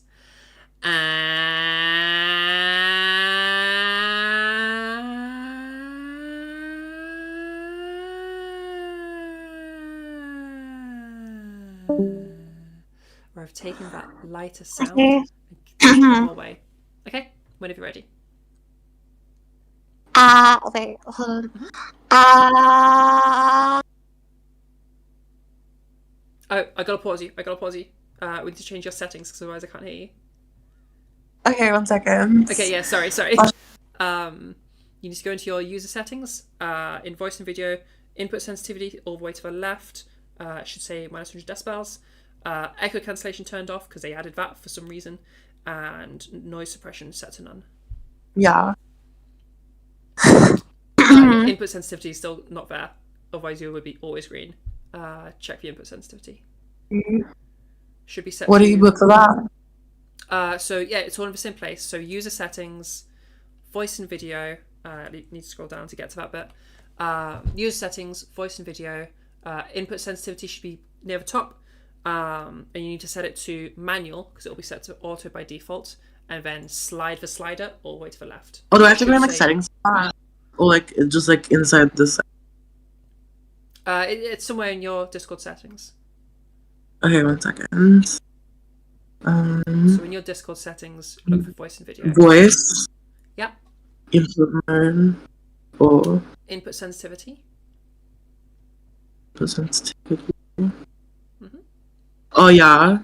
Yeah, set that to manual. Drag it all the way to the left. It should say -100 decibels.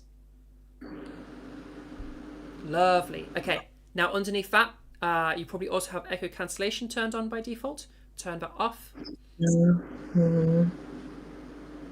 then underneath that will be your noise suppression. That wants to be set to none.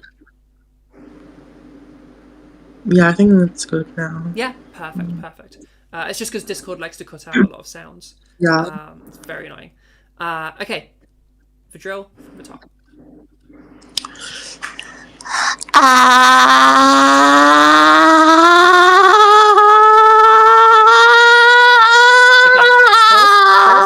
Pause. Go gentler as you go to those higher pitches, because we're going really aggressive. We're going like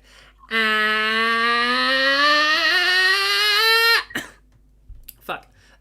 Ease off. Okay, much gentler at those high pitches. Instead of yeah.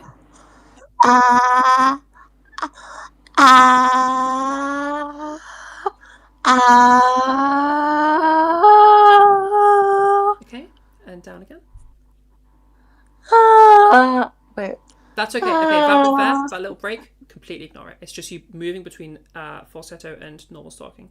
Don't even worry about it. It doesn't matter at all.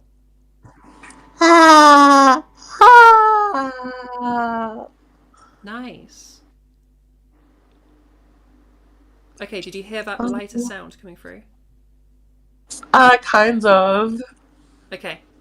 Gonna need to practice it a bit then. So you had that hard break, but like yeah. That's completely fine. Literally, that's just a hard break. You have a reasonably hard break between your normal talking and your falsetto, or your M1 and your M2. Doesn't affect the drill at all. It might throw you off a little bit, but just like try to ignore it. If you want to, you could try to smooth that out so it doesn't distract you, but like it doesn't actually matter outside of the potential distraction for you. Okay. Does it like help if like I wait? Does it like help if I like try to talk in my head a bit more, like kind of like this? Try to avoid things like that. They're pretty inconsistent between people. Talking in your head, usually people are talking about falsetto there or M2. So normally people are talking about this as a talking in your head kind of a thing. Middle voice. By all means, slide all the way up to there during the drill, but make sure it comes down again out of that by the end of the drill when you go into the talking portion. Don't focus too much about physical sensations or where the sound is or anything. Just focus on that gentle sound versus that buzzy sound. Okay? Yeah. Yeah? Cool. And don't get too thrown off by the break, because it's just a completely different thing. Don't even worry about it. Okay, any questions? Okay, one more question. Like, can you like possibly like learn how to like only raise your larynx like and like raise your OPC like separately and like other resonances chambers like Yeah, you can totally get them all like under I each other. kind of like I kind of struggle to like learn how to raise my larynx only. It's like I don't really know like so most people won't intuitively raise their larynx only, mainly because like just you get a little bit of extra help from your pharynx. It gets an extra bit of brightness. If you are wanting to learn it though, I would say this is quite an advanced thing, but you're pretty good at OPC versus not OPC. So do you hear how the change in pharynx, even though yes it's getting brighter, but do you hear how it gets brighter in a slightly different way to how the larynx gets brighter?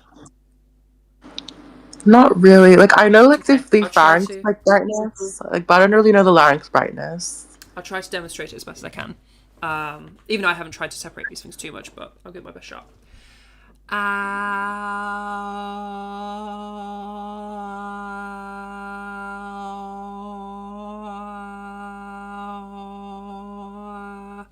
should do this so you can see my larynx.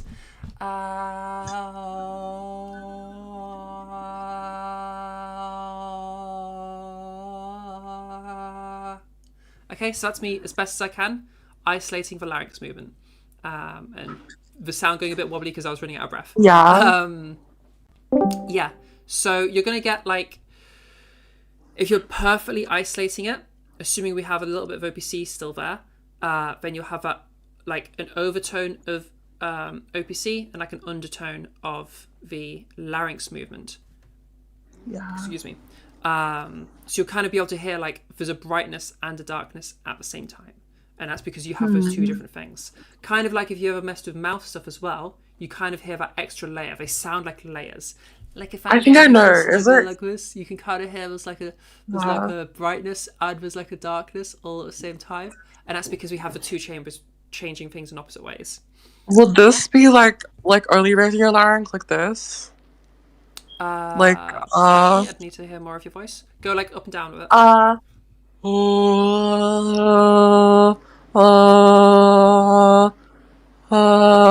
Like kind of like this. Like this is like raising larynx only. And like adding OPC to that, like is that? Yeah, so you still had some OPC in the lower larynx one, but like it wasn't changing. So I suppose it was just larynx moving on its own. Okay, so like I know like OPC. To what I could hear. So I know like larynx, like a high larynx quality would be like this or neutral. I don't know. Oh, sorry. Are you asking right now if your larynx is raised? Yeah. Oh yeah, your larynx is raised. Yeah. If your larynx wasn't raised, it would sound like this. Yeah. Yeah, your larynx is definitely raised. There's no question of that. You also have some pharyngeal stuff, but that's pretty typical. You'd normally have both coming in. Yeah. But you definitely don't have a situation where you're like only doing OPC. If I try to like really crazy only do OPC and have, okay, so I've got my lowered larynx and I'll just add in. This is really hard to do. Okay, now I have some OPC while still having that lowered larynx. You probably didn't hear a huge change, but if you listen really carefully, you can kind of hear that smaller pharynx sound going on during the lowered larynx. It's very hard to do them at the same time. Yeah. But like, you very much do have your larynx raised. The larynx raising is most of that sound. The pharynx is like an extra boost.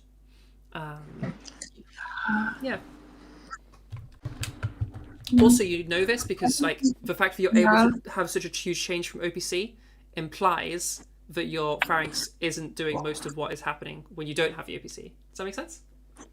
Yeah. I also don't really know how to like relax and have my resonance raised, but I don't know if that's like more of a habitual thing. Oh, wait, what's tight? Like, I don't know, like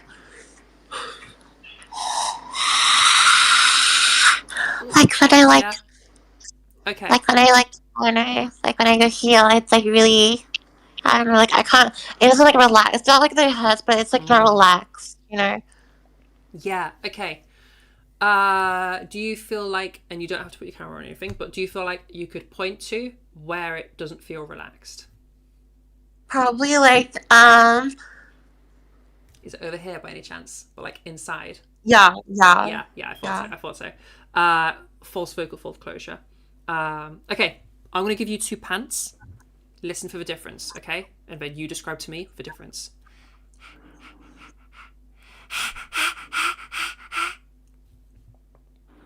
Yeah, the second one's like false vocal closure. Oh my god, I didn't even know I still do that.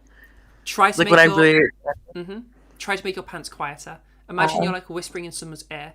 Hey, this is me whispering in your ear right now. I don't have any false vocal fold closure. Okay, if I'm trying to whisper to someone really, really far away, this is excuse me, sorry. So would this be like false vocal fold. so would this be like not much false vocal closure or I don't really know. I think there was still quite a bit in your voice there. You probably need to practice taking that into your voice more. So, okay, whisper really quiet. Make sure we have that phonation test in to help us bridge it. So we have that like, if we're sticking to a normal big dog, little dog, it'd be like,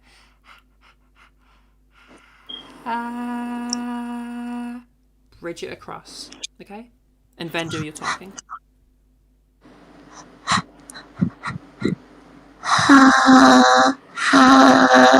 Quieter, much quieter whisper. So I can just about hear it.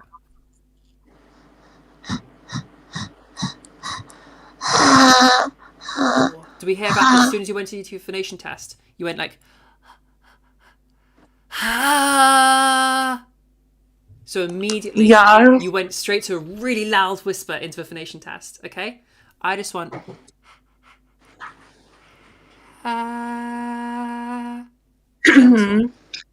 Yeah?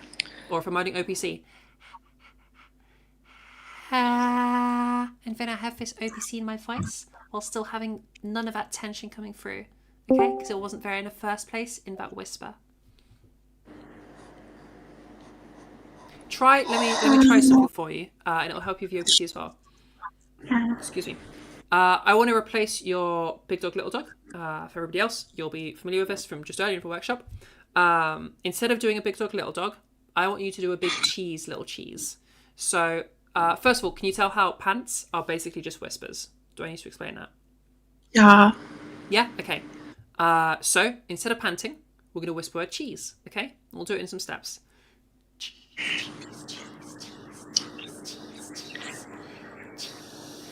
And now I have all of that OPC in my voice, but I have that really gentle sound, okay?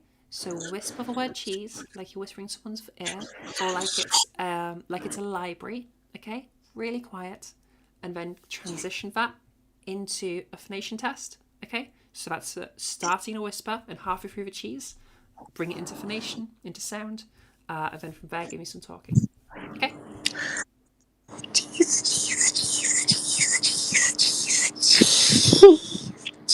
Oh my god, I'm going into M2. Yeah, okay. Do you hear all of that aggression in your cheeses there? Cheese. I just want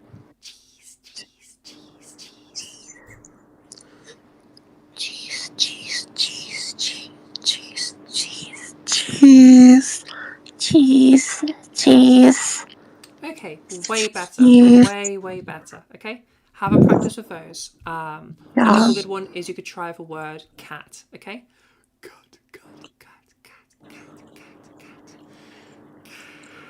cat, and then continue your talking while having that same gentle, like lacking in tension, but also having the OPC that you were desiring. Okay, and you're just going to get for the smallest cat you can go for without bringing any tension. Okay. Hello. Gentle. Cat. Okay. Thoughts? I think it's a lot better. I just need to like do a lot of practicing and stuff. Yeah. Do a whole bunch of practice. Keep those whispers really gentle, okay? Whispering to someone's ear. All right? Okay, sick. Fab. All right. Glad I could help you. Thank you. Yeah, you're super welcome. You're super, super welcome. Fab. Okay, who can I help next? Hello. Hello. Oh, yes, yes. Sorry, you already Hello, asked to go hello. next. How can I help you? Hello. I'm good. So I'm trying to remember. I'm trying to remember what my question was. Okay. Yeah, no worries. Take your time. Okay. I guess my question is actually kind of similar to Flora in the sense of like I'm really trying to work towards like a kind of hyper femme stuff, kind of like Zia from TVL. So I guess there's two reasons I want to do it. One, I love having a wide variety of voices I can do. Yeah. And second of all, I guess there's also this element of like I need to prove to myself that I can achieve Sure. I can achieve perfection. Okay.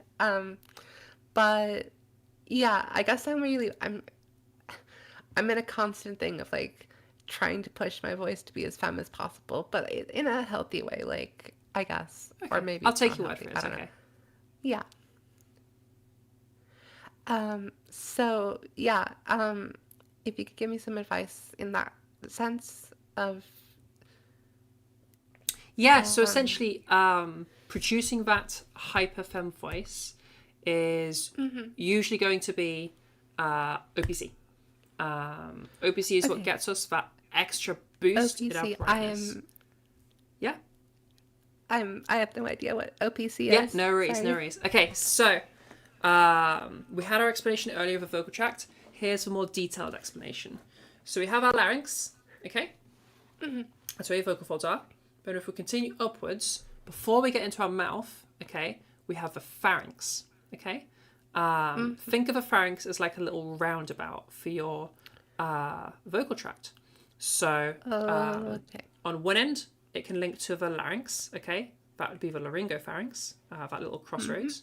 One of our exits is going to be the oral cavity, so that's the oropharynx, okay? One of our exits is going to be the nasal cavity, so that's the nasopharynx, and the other exit is going to be your esophagus. That doesn't get a special name. Got it. Yeah. So that's for pharynx. It's like a little crossroads. Generally, it's just used for when you swallow something. Instead of going down your airway, it goes down the food hole. Okay, so it goes through the pharynx to make its way down. Okay, cool. Yeah. So that's what the pharynx is, and you can tighten it. You can go a little smaller with it. That looks like, if I can get my picture, my GIF, I should say. I'm bringing it over to full screen. And then grab OBS to do a little screen share. Okie dokie.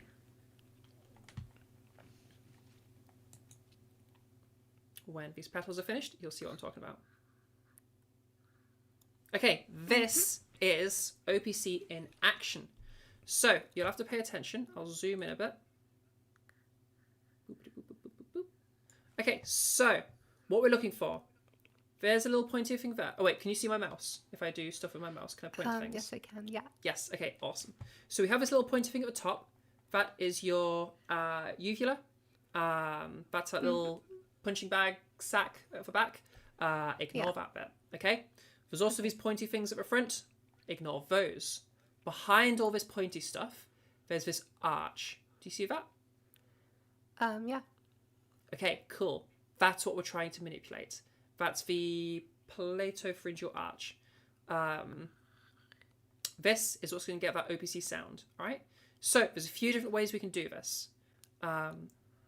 Easy way, okay? Well, no, kind of hard way, but also kind of easy way, is you go in front of a mirror, open your mouth, and shine a torch inside. And just look at your mouth and try to recreate what's happening here. Yeah.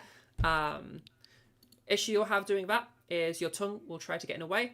If you pay attention to back of this dude's tongue when he's trying to demonstrate this, you can see it's trying to raise and then he stops it from raising. Because really it wants to raise all the way. Just as a associated behavior. So yeah, that's going to be a thing that happens. You'll need to like actively lower your tongue. I will say Yeah. this. I just used because I have a flashlight in front of or not a flashlight, a light in front of my computer. Yeah. I tried it with my computer camera. I think I'm already kind of naturally doing that. You like, will be just doing some of it, naturally. yeah. Yeah. You'll definitely be doing some of it already. Yeah. So we just need more. Okay. So another way we can try to practice controlling this, it's not going to get us a full amount, but it gets us some movement to help you like really vibe with this, I guess, is the sentence E speaking from E, and try to carry that smallness that the E brings into your voice. Okay, this can be a little tricky because it's a little which bit sentence, vibes sorry? based. But the sentence is E speaking from E, is in like the letter E. E speaking from E. Okay, and try to carry Okay. that same sound Okay. into your voice. E speaking from E. I'm sorry, I'm a bit confused with one of Yeah. supposed to do. So, do you hear how the letter E has kind of a certain small sound to it? If I compare it to like Yes. O, Yes. O has a much larger, or like or has a really big sound to it. Or, E, there's a big change in the sound there.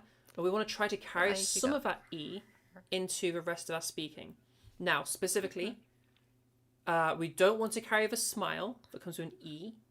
We don't want to carry the small mouth that comes with an E. But the other bits of it, which is going to be this, well, wait, camera angles, that, okay, this is flipped for me, so, that, okay, is also in there. You could also try playing with cat again. You might be able to try saying cat, but try to do your best to keep your tongue down. It's going to mess with the word cat, but do your best. Cat, or even just like cat, cat. When you're looking in the mirror or on the computer, whatever it was you said you were using, do you see it moving as you go for that sound? I have a big tongue. Sorry, I'm trying to. Yeah, that's the difficult bit. Okay. I'm gonna be like because your tongue's gonna have to move. I don't know what I'm doing. Yeah, it's gonna be tricky. Okay. The point is, you could see yourself moving it. So see if you can play around with sounds to get it to move more and less. Okay, to try and get that level of control over it. But E speaking from E should help you get some. So for example, if I go for like E speaking from E, and then I try to carry that same sound into my voice, do you hear how my voice suddenly sounds a little bit different to how it was sounding just a moment ago, where I was over here? Yeah. Yeah, so that will help you to some degree. Unfortunately, E is speaking from E. Sorry? No, it's okay. Unfortunately, nobody's come up with a great OPC exercise, at least what I found yet. So all of this is a tricky thing to do. Once you kind of get a vibe for it, it'll click and you'll be like, that's the thing. Yeah. Another thing you can try is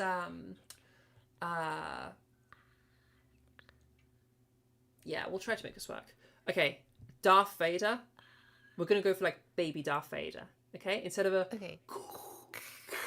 we're gonna go.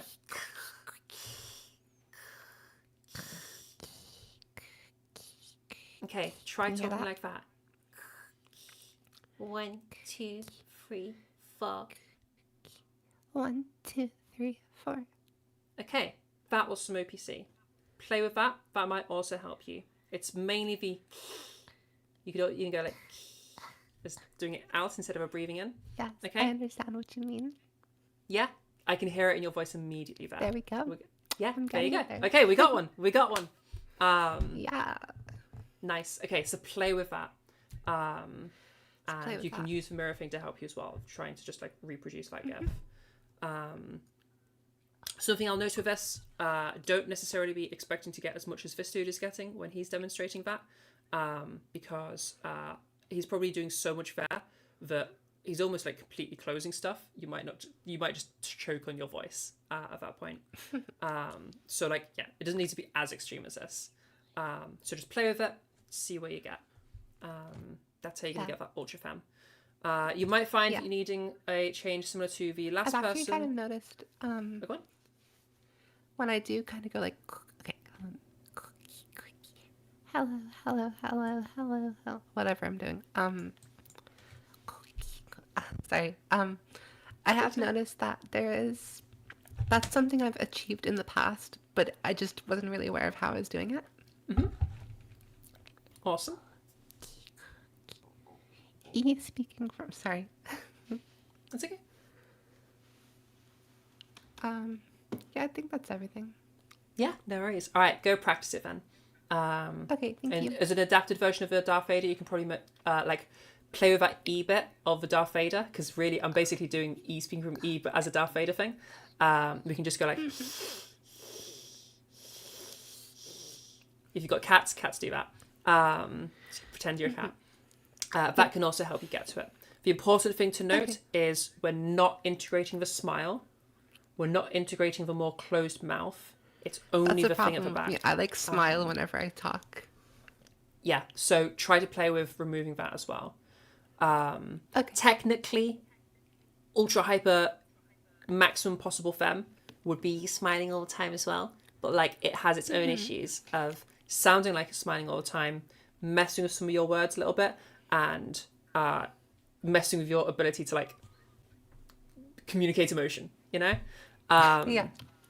If you look at some of the earlier Ziana lessons, or so the earlier videos by I'm so Ziana, sorry your dog she does have that died. issue. And then she fixed it in the years to come. Yeah. What was that, sorry? Oh no, I was just joking. I was going like with the smile thing. I was like, oh, I'm so sorry your dog died. Yeah, exactly. And that's the issue of the smile thing. I'm so sorry your dog died. I'm so sorry your dog died. I'm so sorry about that. Yeah, I know. Yeah, exactly. Yeah. That's exactly the point. So yeah, how I play with it. Okay, thank you. Yeah, no worries. Fab. In the YouTube chat, hey, Matt White, you're a sit-set man with a bison and a potentially ace son. You provide a safe space, home, and D&D table. Hells yeah. That's fucking awesome, Matt. And hells yeah with a D&D table. Fuck yeah. Similarly, your D&D table has an ace player and a bi player. Cool. Is it just you, or does making this is from a different person, Lightning Wade? Is it just you, or does making your voice hyperfem almost make it less passing? While you were learning, you consciously reel back your resonance as you find it. As you find you overdo it, it sounds fake. Yeah. So yes, if you go to hyperfem starts moving you towards childlike, because we've moved. Excuse me. Think about what masculization is in terms of, or think about how your voice changes through your life. Okay, the main thing that's happened that we're all trying to do something about is puberty, but we're not trying to undo puberty. We're trying to make sound like we had the opposite puberty, apart from androgenization people who are trying to go somewhere in the middle. So if you're masculizing, you're trying to emulate testosterone exposure. If you're feminizing, you're not trying to emulate no testosterone exposure, because cis women still have, like AFABs, still have some testosterone exposure during puberty. It's just not as much, okay? So their voice does still change compared to someone who's prepubescent, okay? So if you just ultra feminize and go to extreme, you start sounding more prepubescent. So if you're having issues of like, you feel like hyperfem makes you pass less, you're probably sounding more like a child.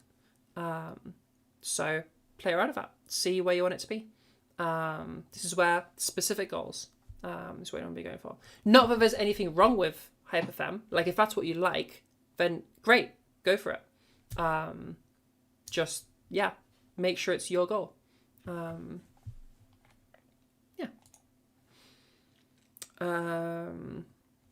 My wife says, your wife asks, why there's a trend for trans players to play tiefling characters, half human, half internal. I have no idea. I've not played that much D&D. I feel like if I wanted to play a D&D character as like me being a trans person, like I'm going for, what is it called? Shapeling? The ones that are shapeshifters, so that I can just freaking do whatever I want to do. I feel like that's going to be most representative of my journey and stuff, is freaking changing, changing shape. I guess that's more of a gender fluid thing, though. Okay, is there anybody else who would like some help with their voice?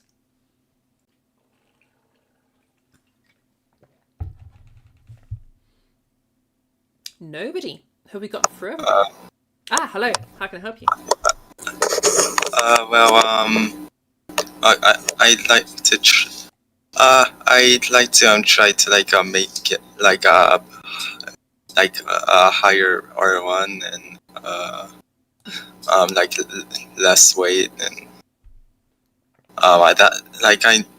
I'm not very sure on the exact specifics of what I want to go do, but I have an idea of the general direction. Okay, so you're looking to. Are you at the start of your journey, or where are we at? I haven't practiced for very long, so yeah. Yeah, no worries. That'd be correct. So make sure in your free time you're doing lots of softies. That's the main thing you want to be doing. But yeah, let's work on some. I would say start off on weight. You want to do things one at a time. So let's do some weight stuff together. So were you here during the pitch hill bit? I think, was it you who asked me to redo a pitch hill bit? I feel like it was, but I don't quite remember. I don't think so. No? Okay, don't worry. Oh, no, it was Ellie. Don't worry. Okay, so if you remember that pitch hill, okay, we're starting at a lower pitch, and we're starting nice and buzzy, and then we're sliding ourselves up to try and shed that weight. Once we shed it, we bring it back down again. So we're looking for a jaw sound like this. If I bring it back to my unmodified.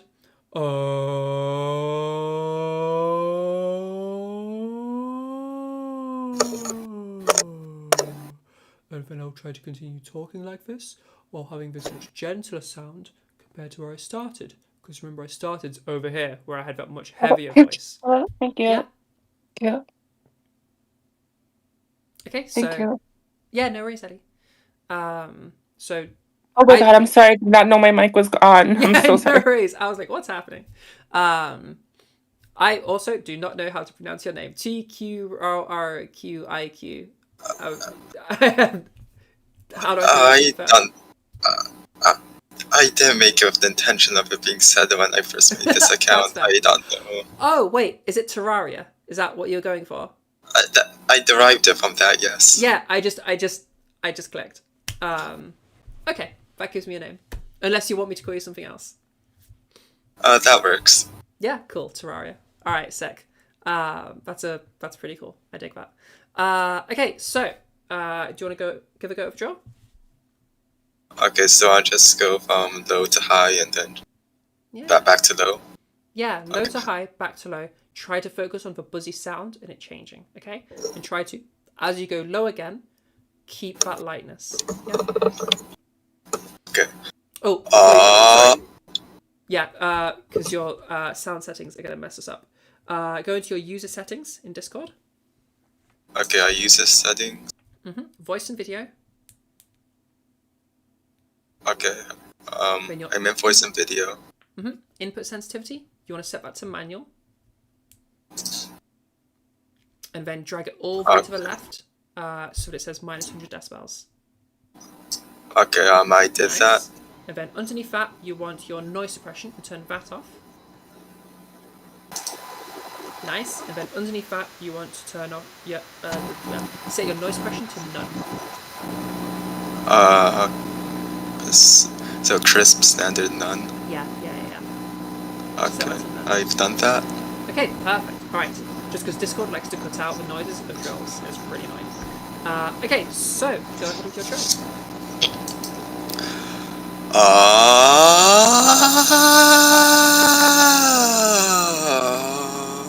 Nice. Okay, take back to some talk. Okay, I didn't really think about it. Okay. So, re-drill, and then tell me about, what have you been up to this weekend? What are your weekend plans? What's happening? Hi. Hey, just going through Hi. right now. Okay. Okay. I'll just talk about bread. Okay. Laura is going to be really confused as to what's happening. I'm in 4 different Discords, so if you can't hear the person right now, that's because I'm in 4 different Discords presenting this. If you want to be able to hear them too, head over to the YouTube, and then everybody gets to hear each other. Because I have to have headphones in, because otherwise people hear themselves back. So youtube.com/@trans_network, so you can hear who I'm talking to right now. It's in 4 different Discords. Okay, and then yeah, everybody other than Terraria, if you can stay muted, so I can help Terraria for now. Okay, Terraria. Sorry, go ahead with your drill, and then take that sound into telling me about your week, and try to keep that same light sound in your voice as you go into telling me about your week. Okay, whenever you're ready.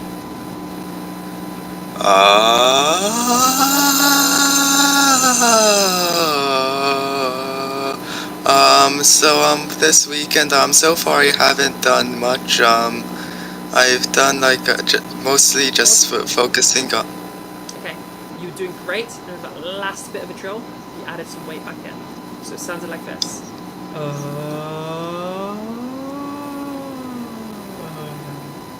Did you hear that last moment? I added that weight back in. Yeah, I heard that. So watch out for that, okay? Try again. Okay.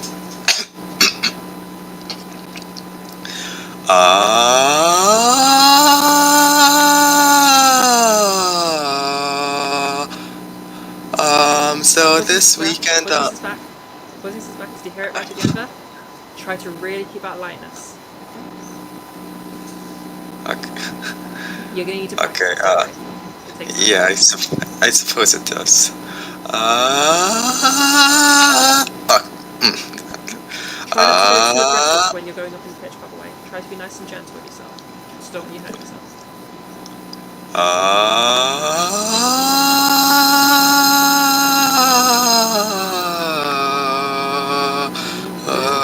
You had it the first time round. Listen to my voice, listen to the buzziness, okay?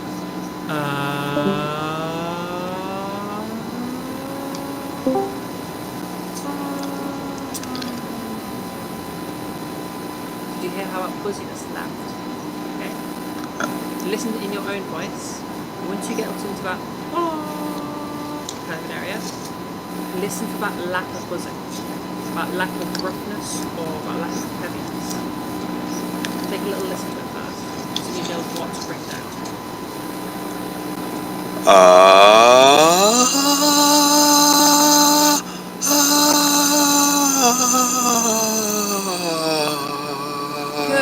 Good. Excellent. Okay. That's exactly what I want. Perfect. Do it again, and then take it into talking about your weekend.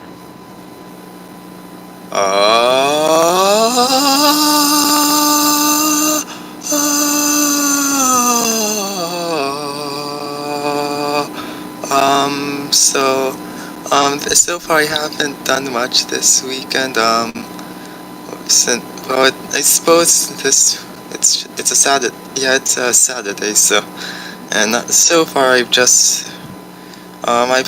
been working on just like a little bit of schoolwork, but besides that, So to tell you about what I just heard, we did the drill. Brilliantly did the drill. It was really, really good. But as you went into the talking, we had a whole bunch of buzziness come in, and then you had some that come out when you noticed it, and then it was kind of in and out a whole bunch. So now it's just going to be practice. You've got the knack of it, you just need to practice it to be really consistent, okay? Now whenever you do notice it getting heavier in your voice, just re-drill to fix it, and then carry on. And just keep repeating that until it becomes consistent. Does that make sense? yeah, that makes sense. Yeah, sick. Do you have any questions about any of that? I can't think of any at the moment. So keep practicing this, and that's your homework. Yeah, practice the heck out of it. You got this. Okay, thank you. Yeah, no worries. Fab. Okay. Would anybody like to go next? I think we've probably gotten through everybody. Also, hi Naya, I noticed you just joined us. Or I might wrap up nowish because I have to be up early tomorrow. But hey, thank you everybody that has joined us. We have new people. Hey, Matt White, you're pretty new. Lovely meeting you. You sound like a gem, quite frankly. Yeah,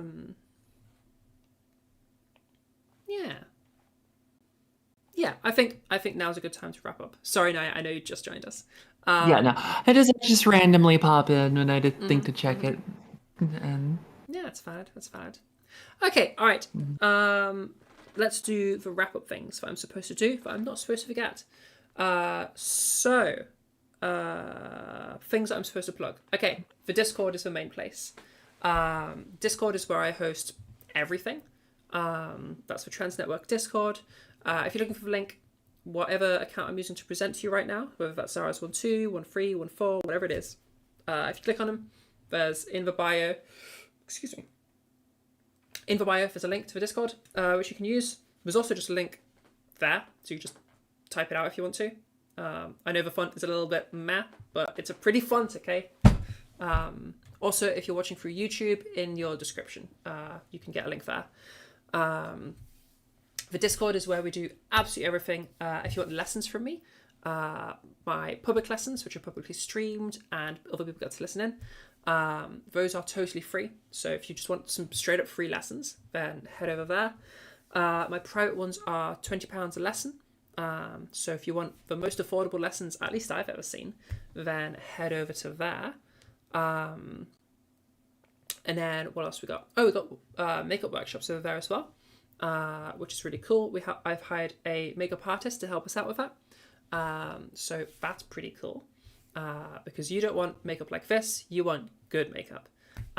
So check out the stuff we have over there. Because our makeup is pretty cool.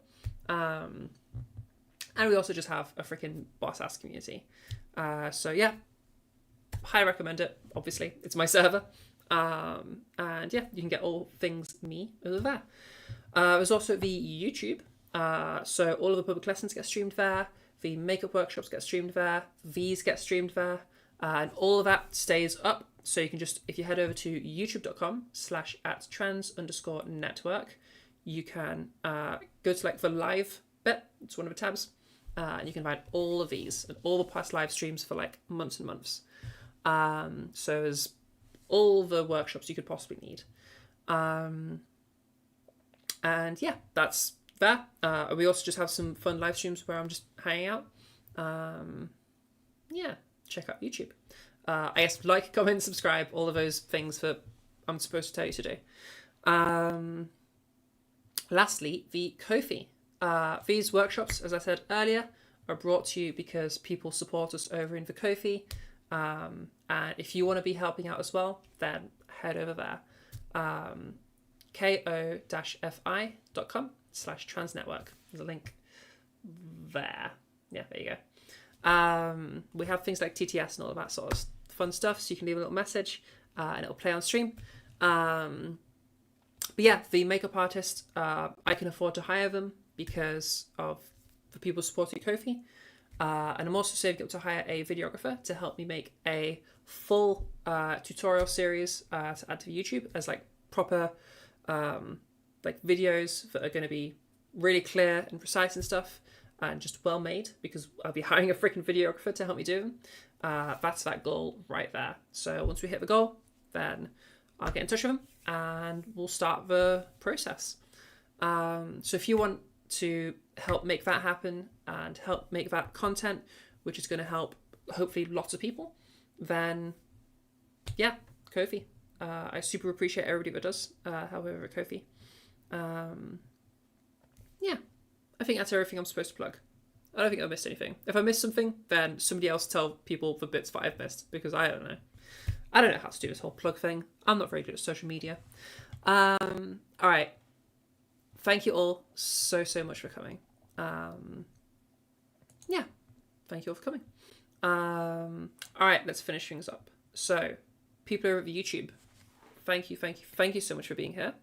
Thank you to the new people in the YouTube for clicking and just checking us out. That's really cool. Yeah, thanks for being here. And I'll see you next time. Oh, by the way, Matt White, just because you said yes to this hat, you do D&D stuff. This is a pretty cool skill for D&D. That's all I'm saying. D&D characters where you can voice of men and women, sounding like men and women. That's pretty fucking cool. Yeah, so this is for you too. All right, sick. I'll see you guys later. I love you all. Appreciate your faces. That's what a heart looks like, isn't it? That's kind of like a heart. It's a pretty dodgy heart, but whatever. Appreciate your faces. I'll see you guys next time. Okay. Oh, next things that are happening. I should totally check that first before signing off. Let's get my calendar up. Okay, next public thing we have is when it loads, we have Tuesday. We have a public lesson with Jaden. So Tuesday 10th, swing by and we'll have our next bit of content. So we'll be doing a little bit of teaching and then just a little bit of hanging out. So check us out on Tuesday. Okay, sick. All right, I love you all, and I'll see you next time. Okay, bye-bye to each other. Bye. Bye.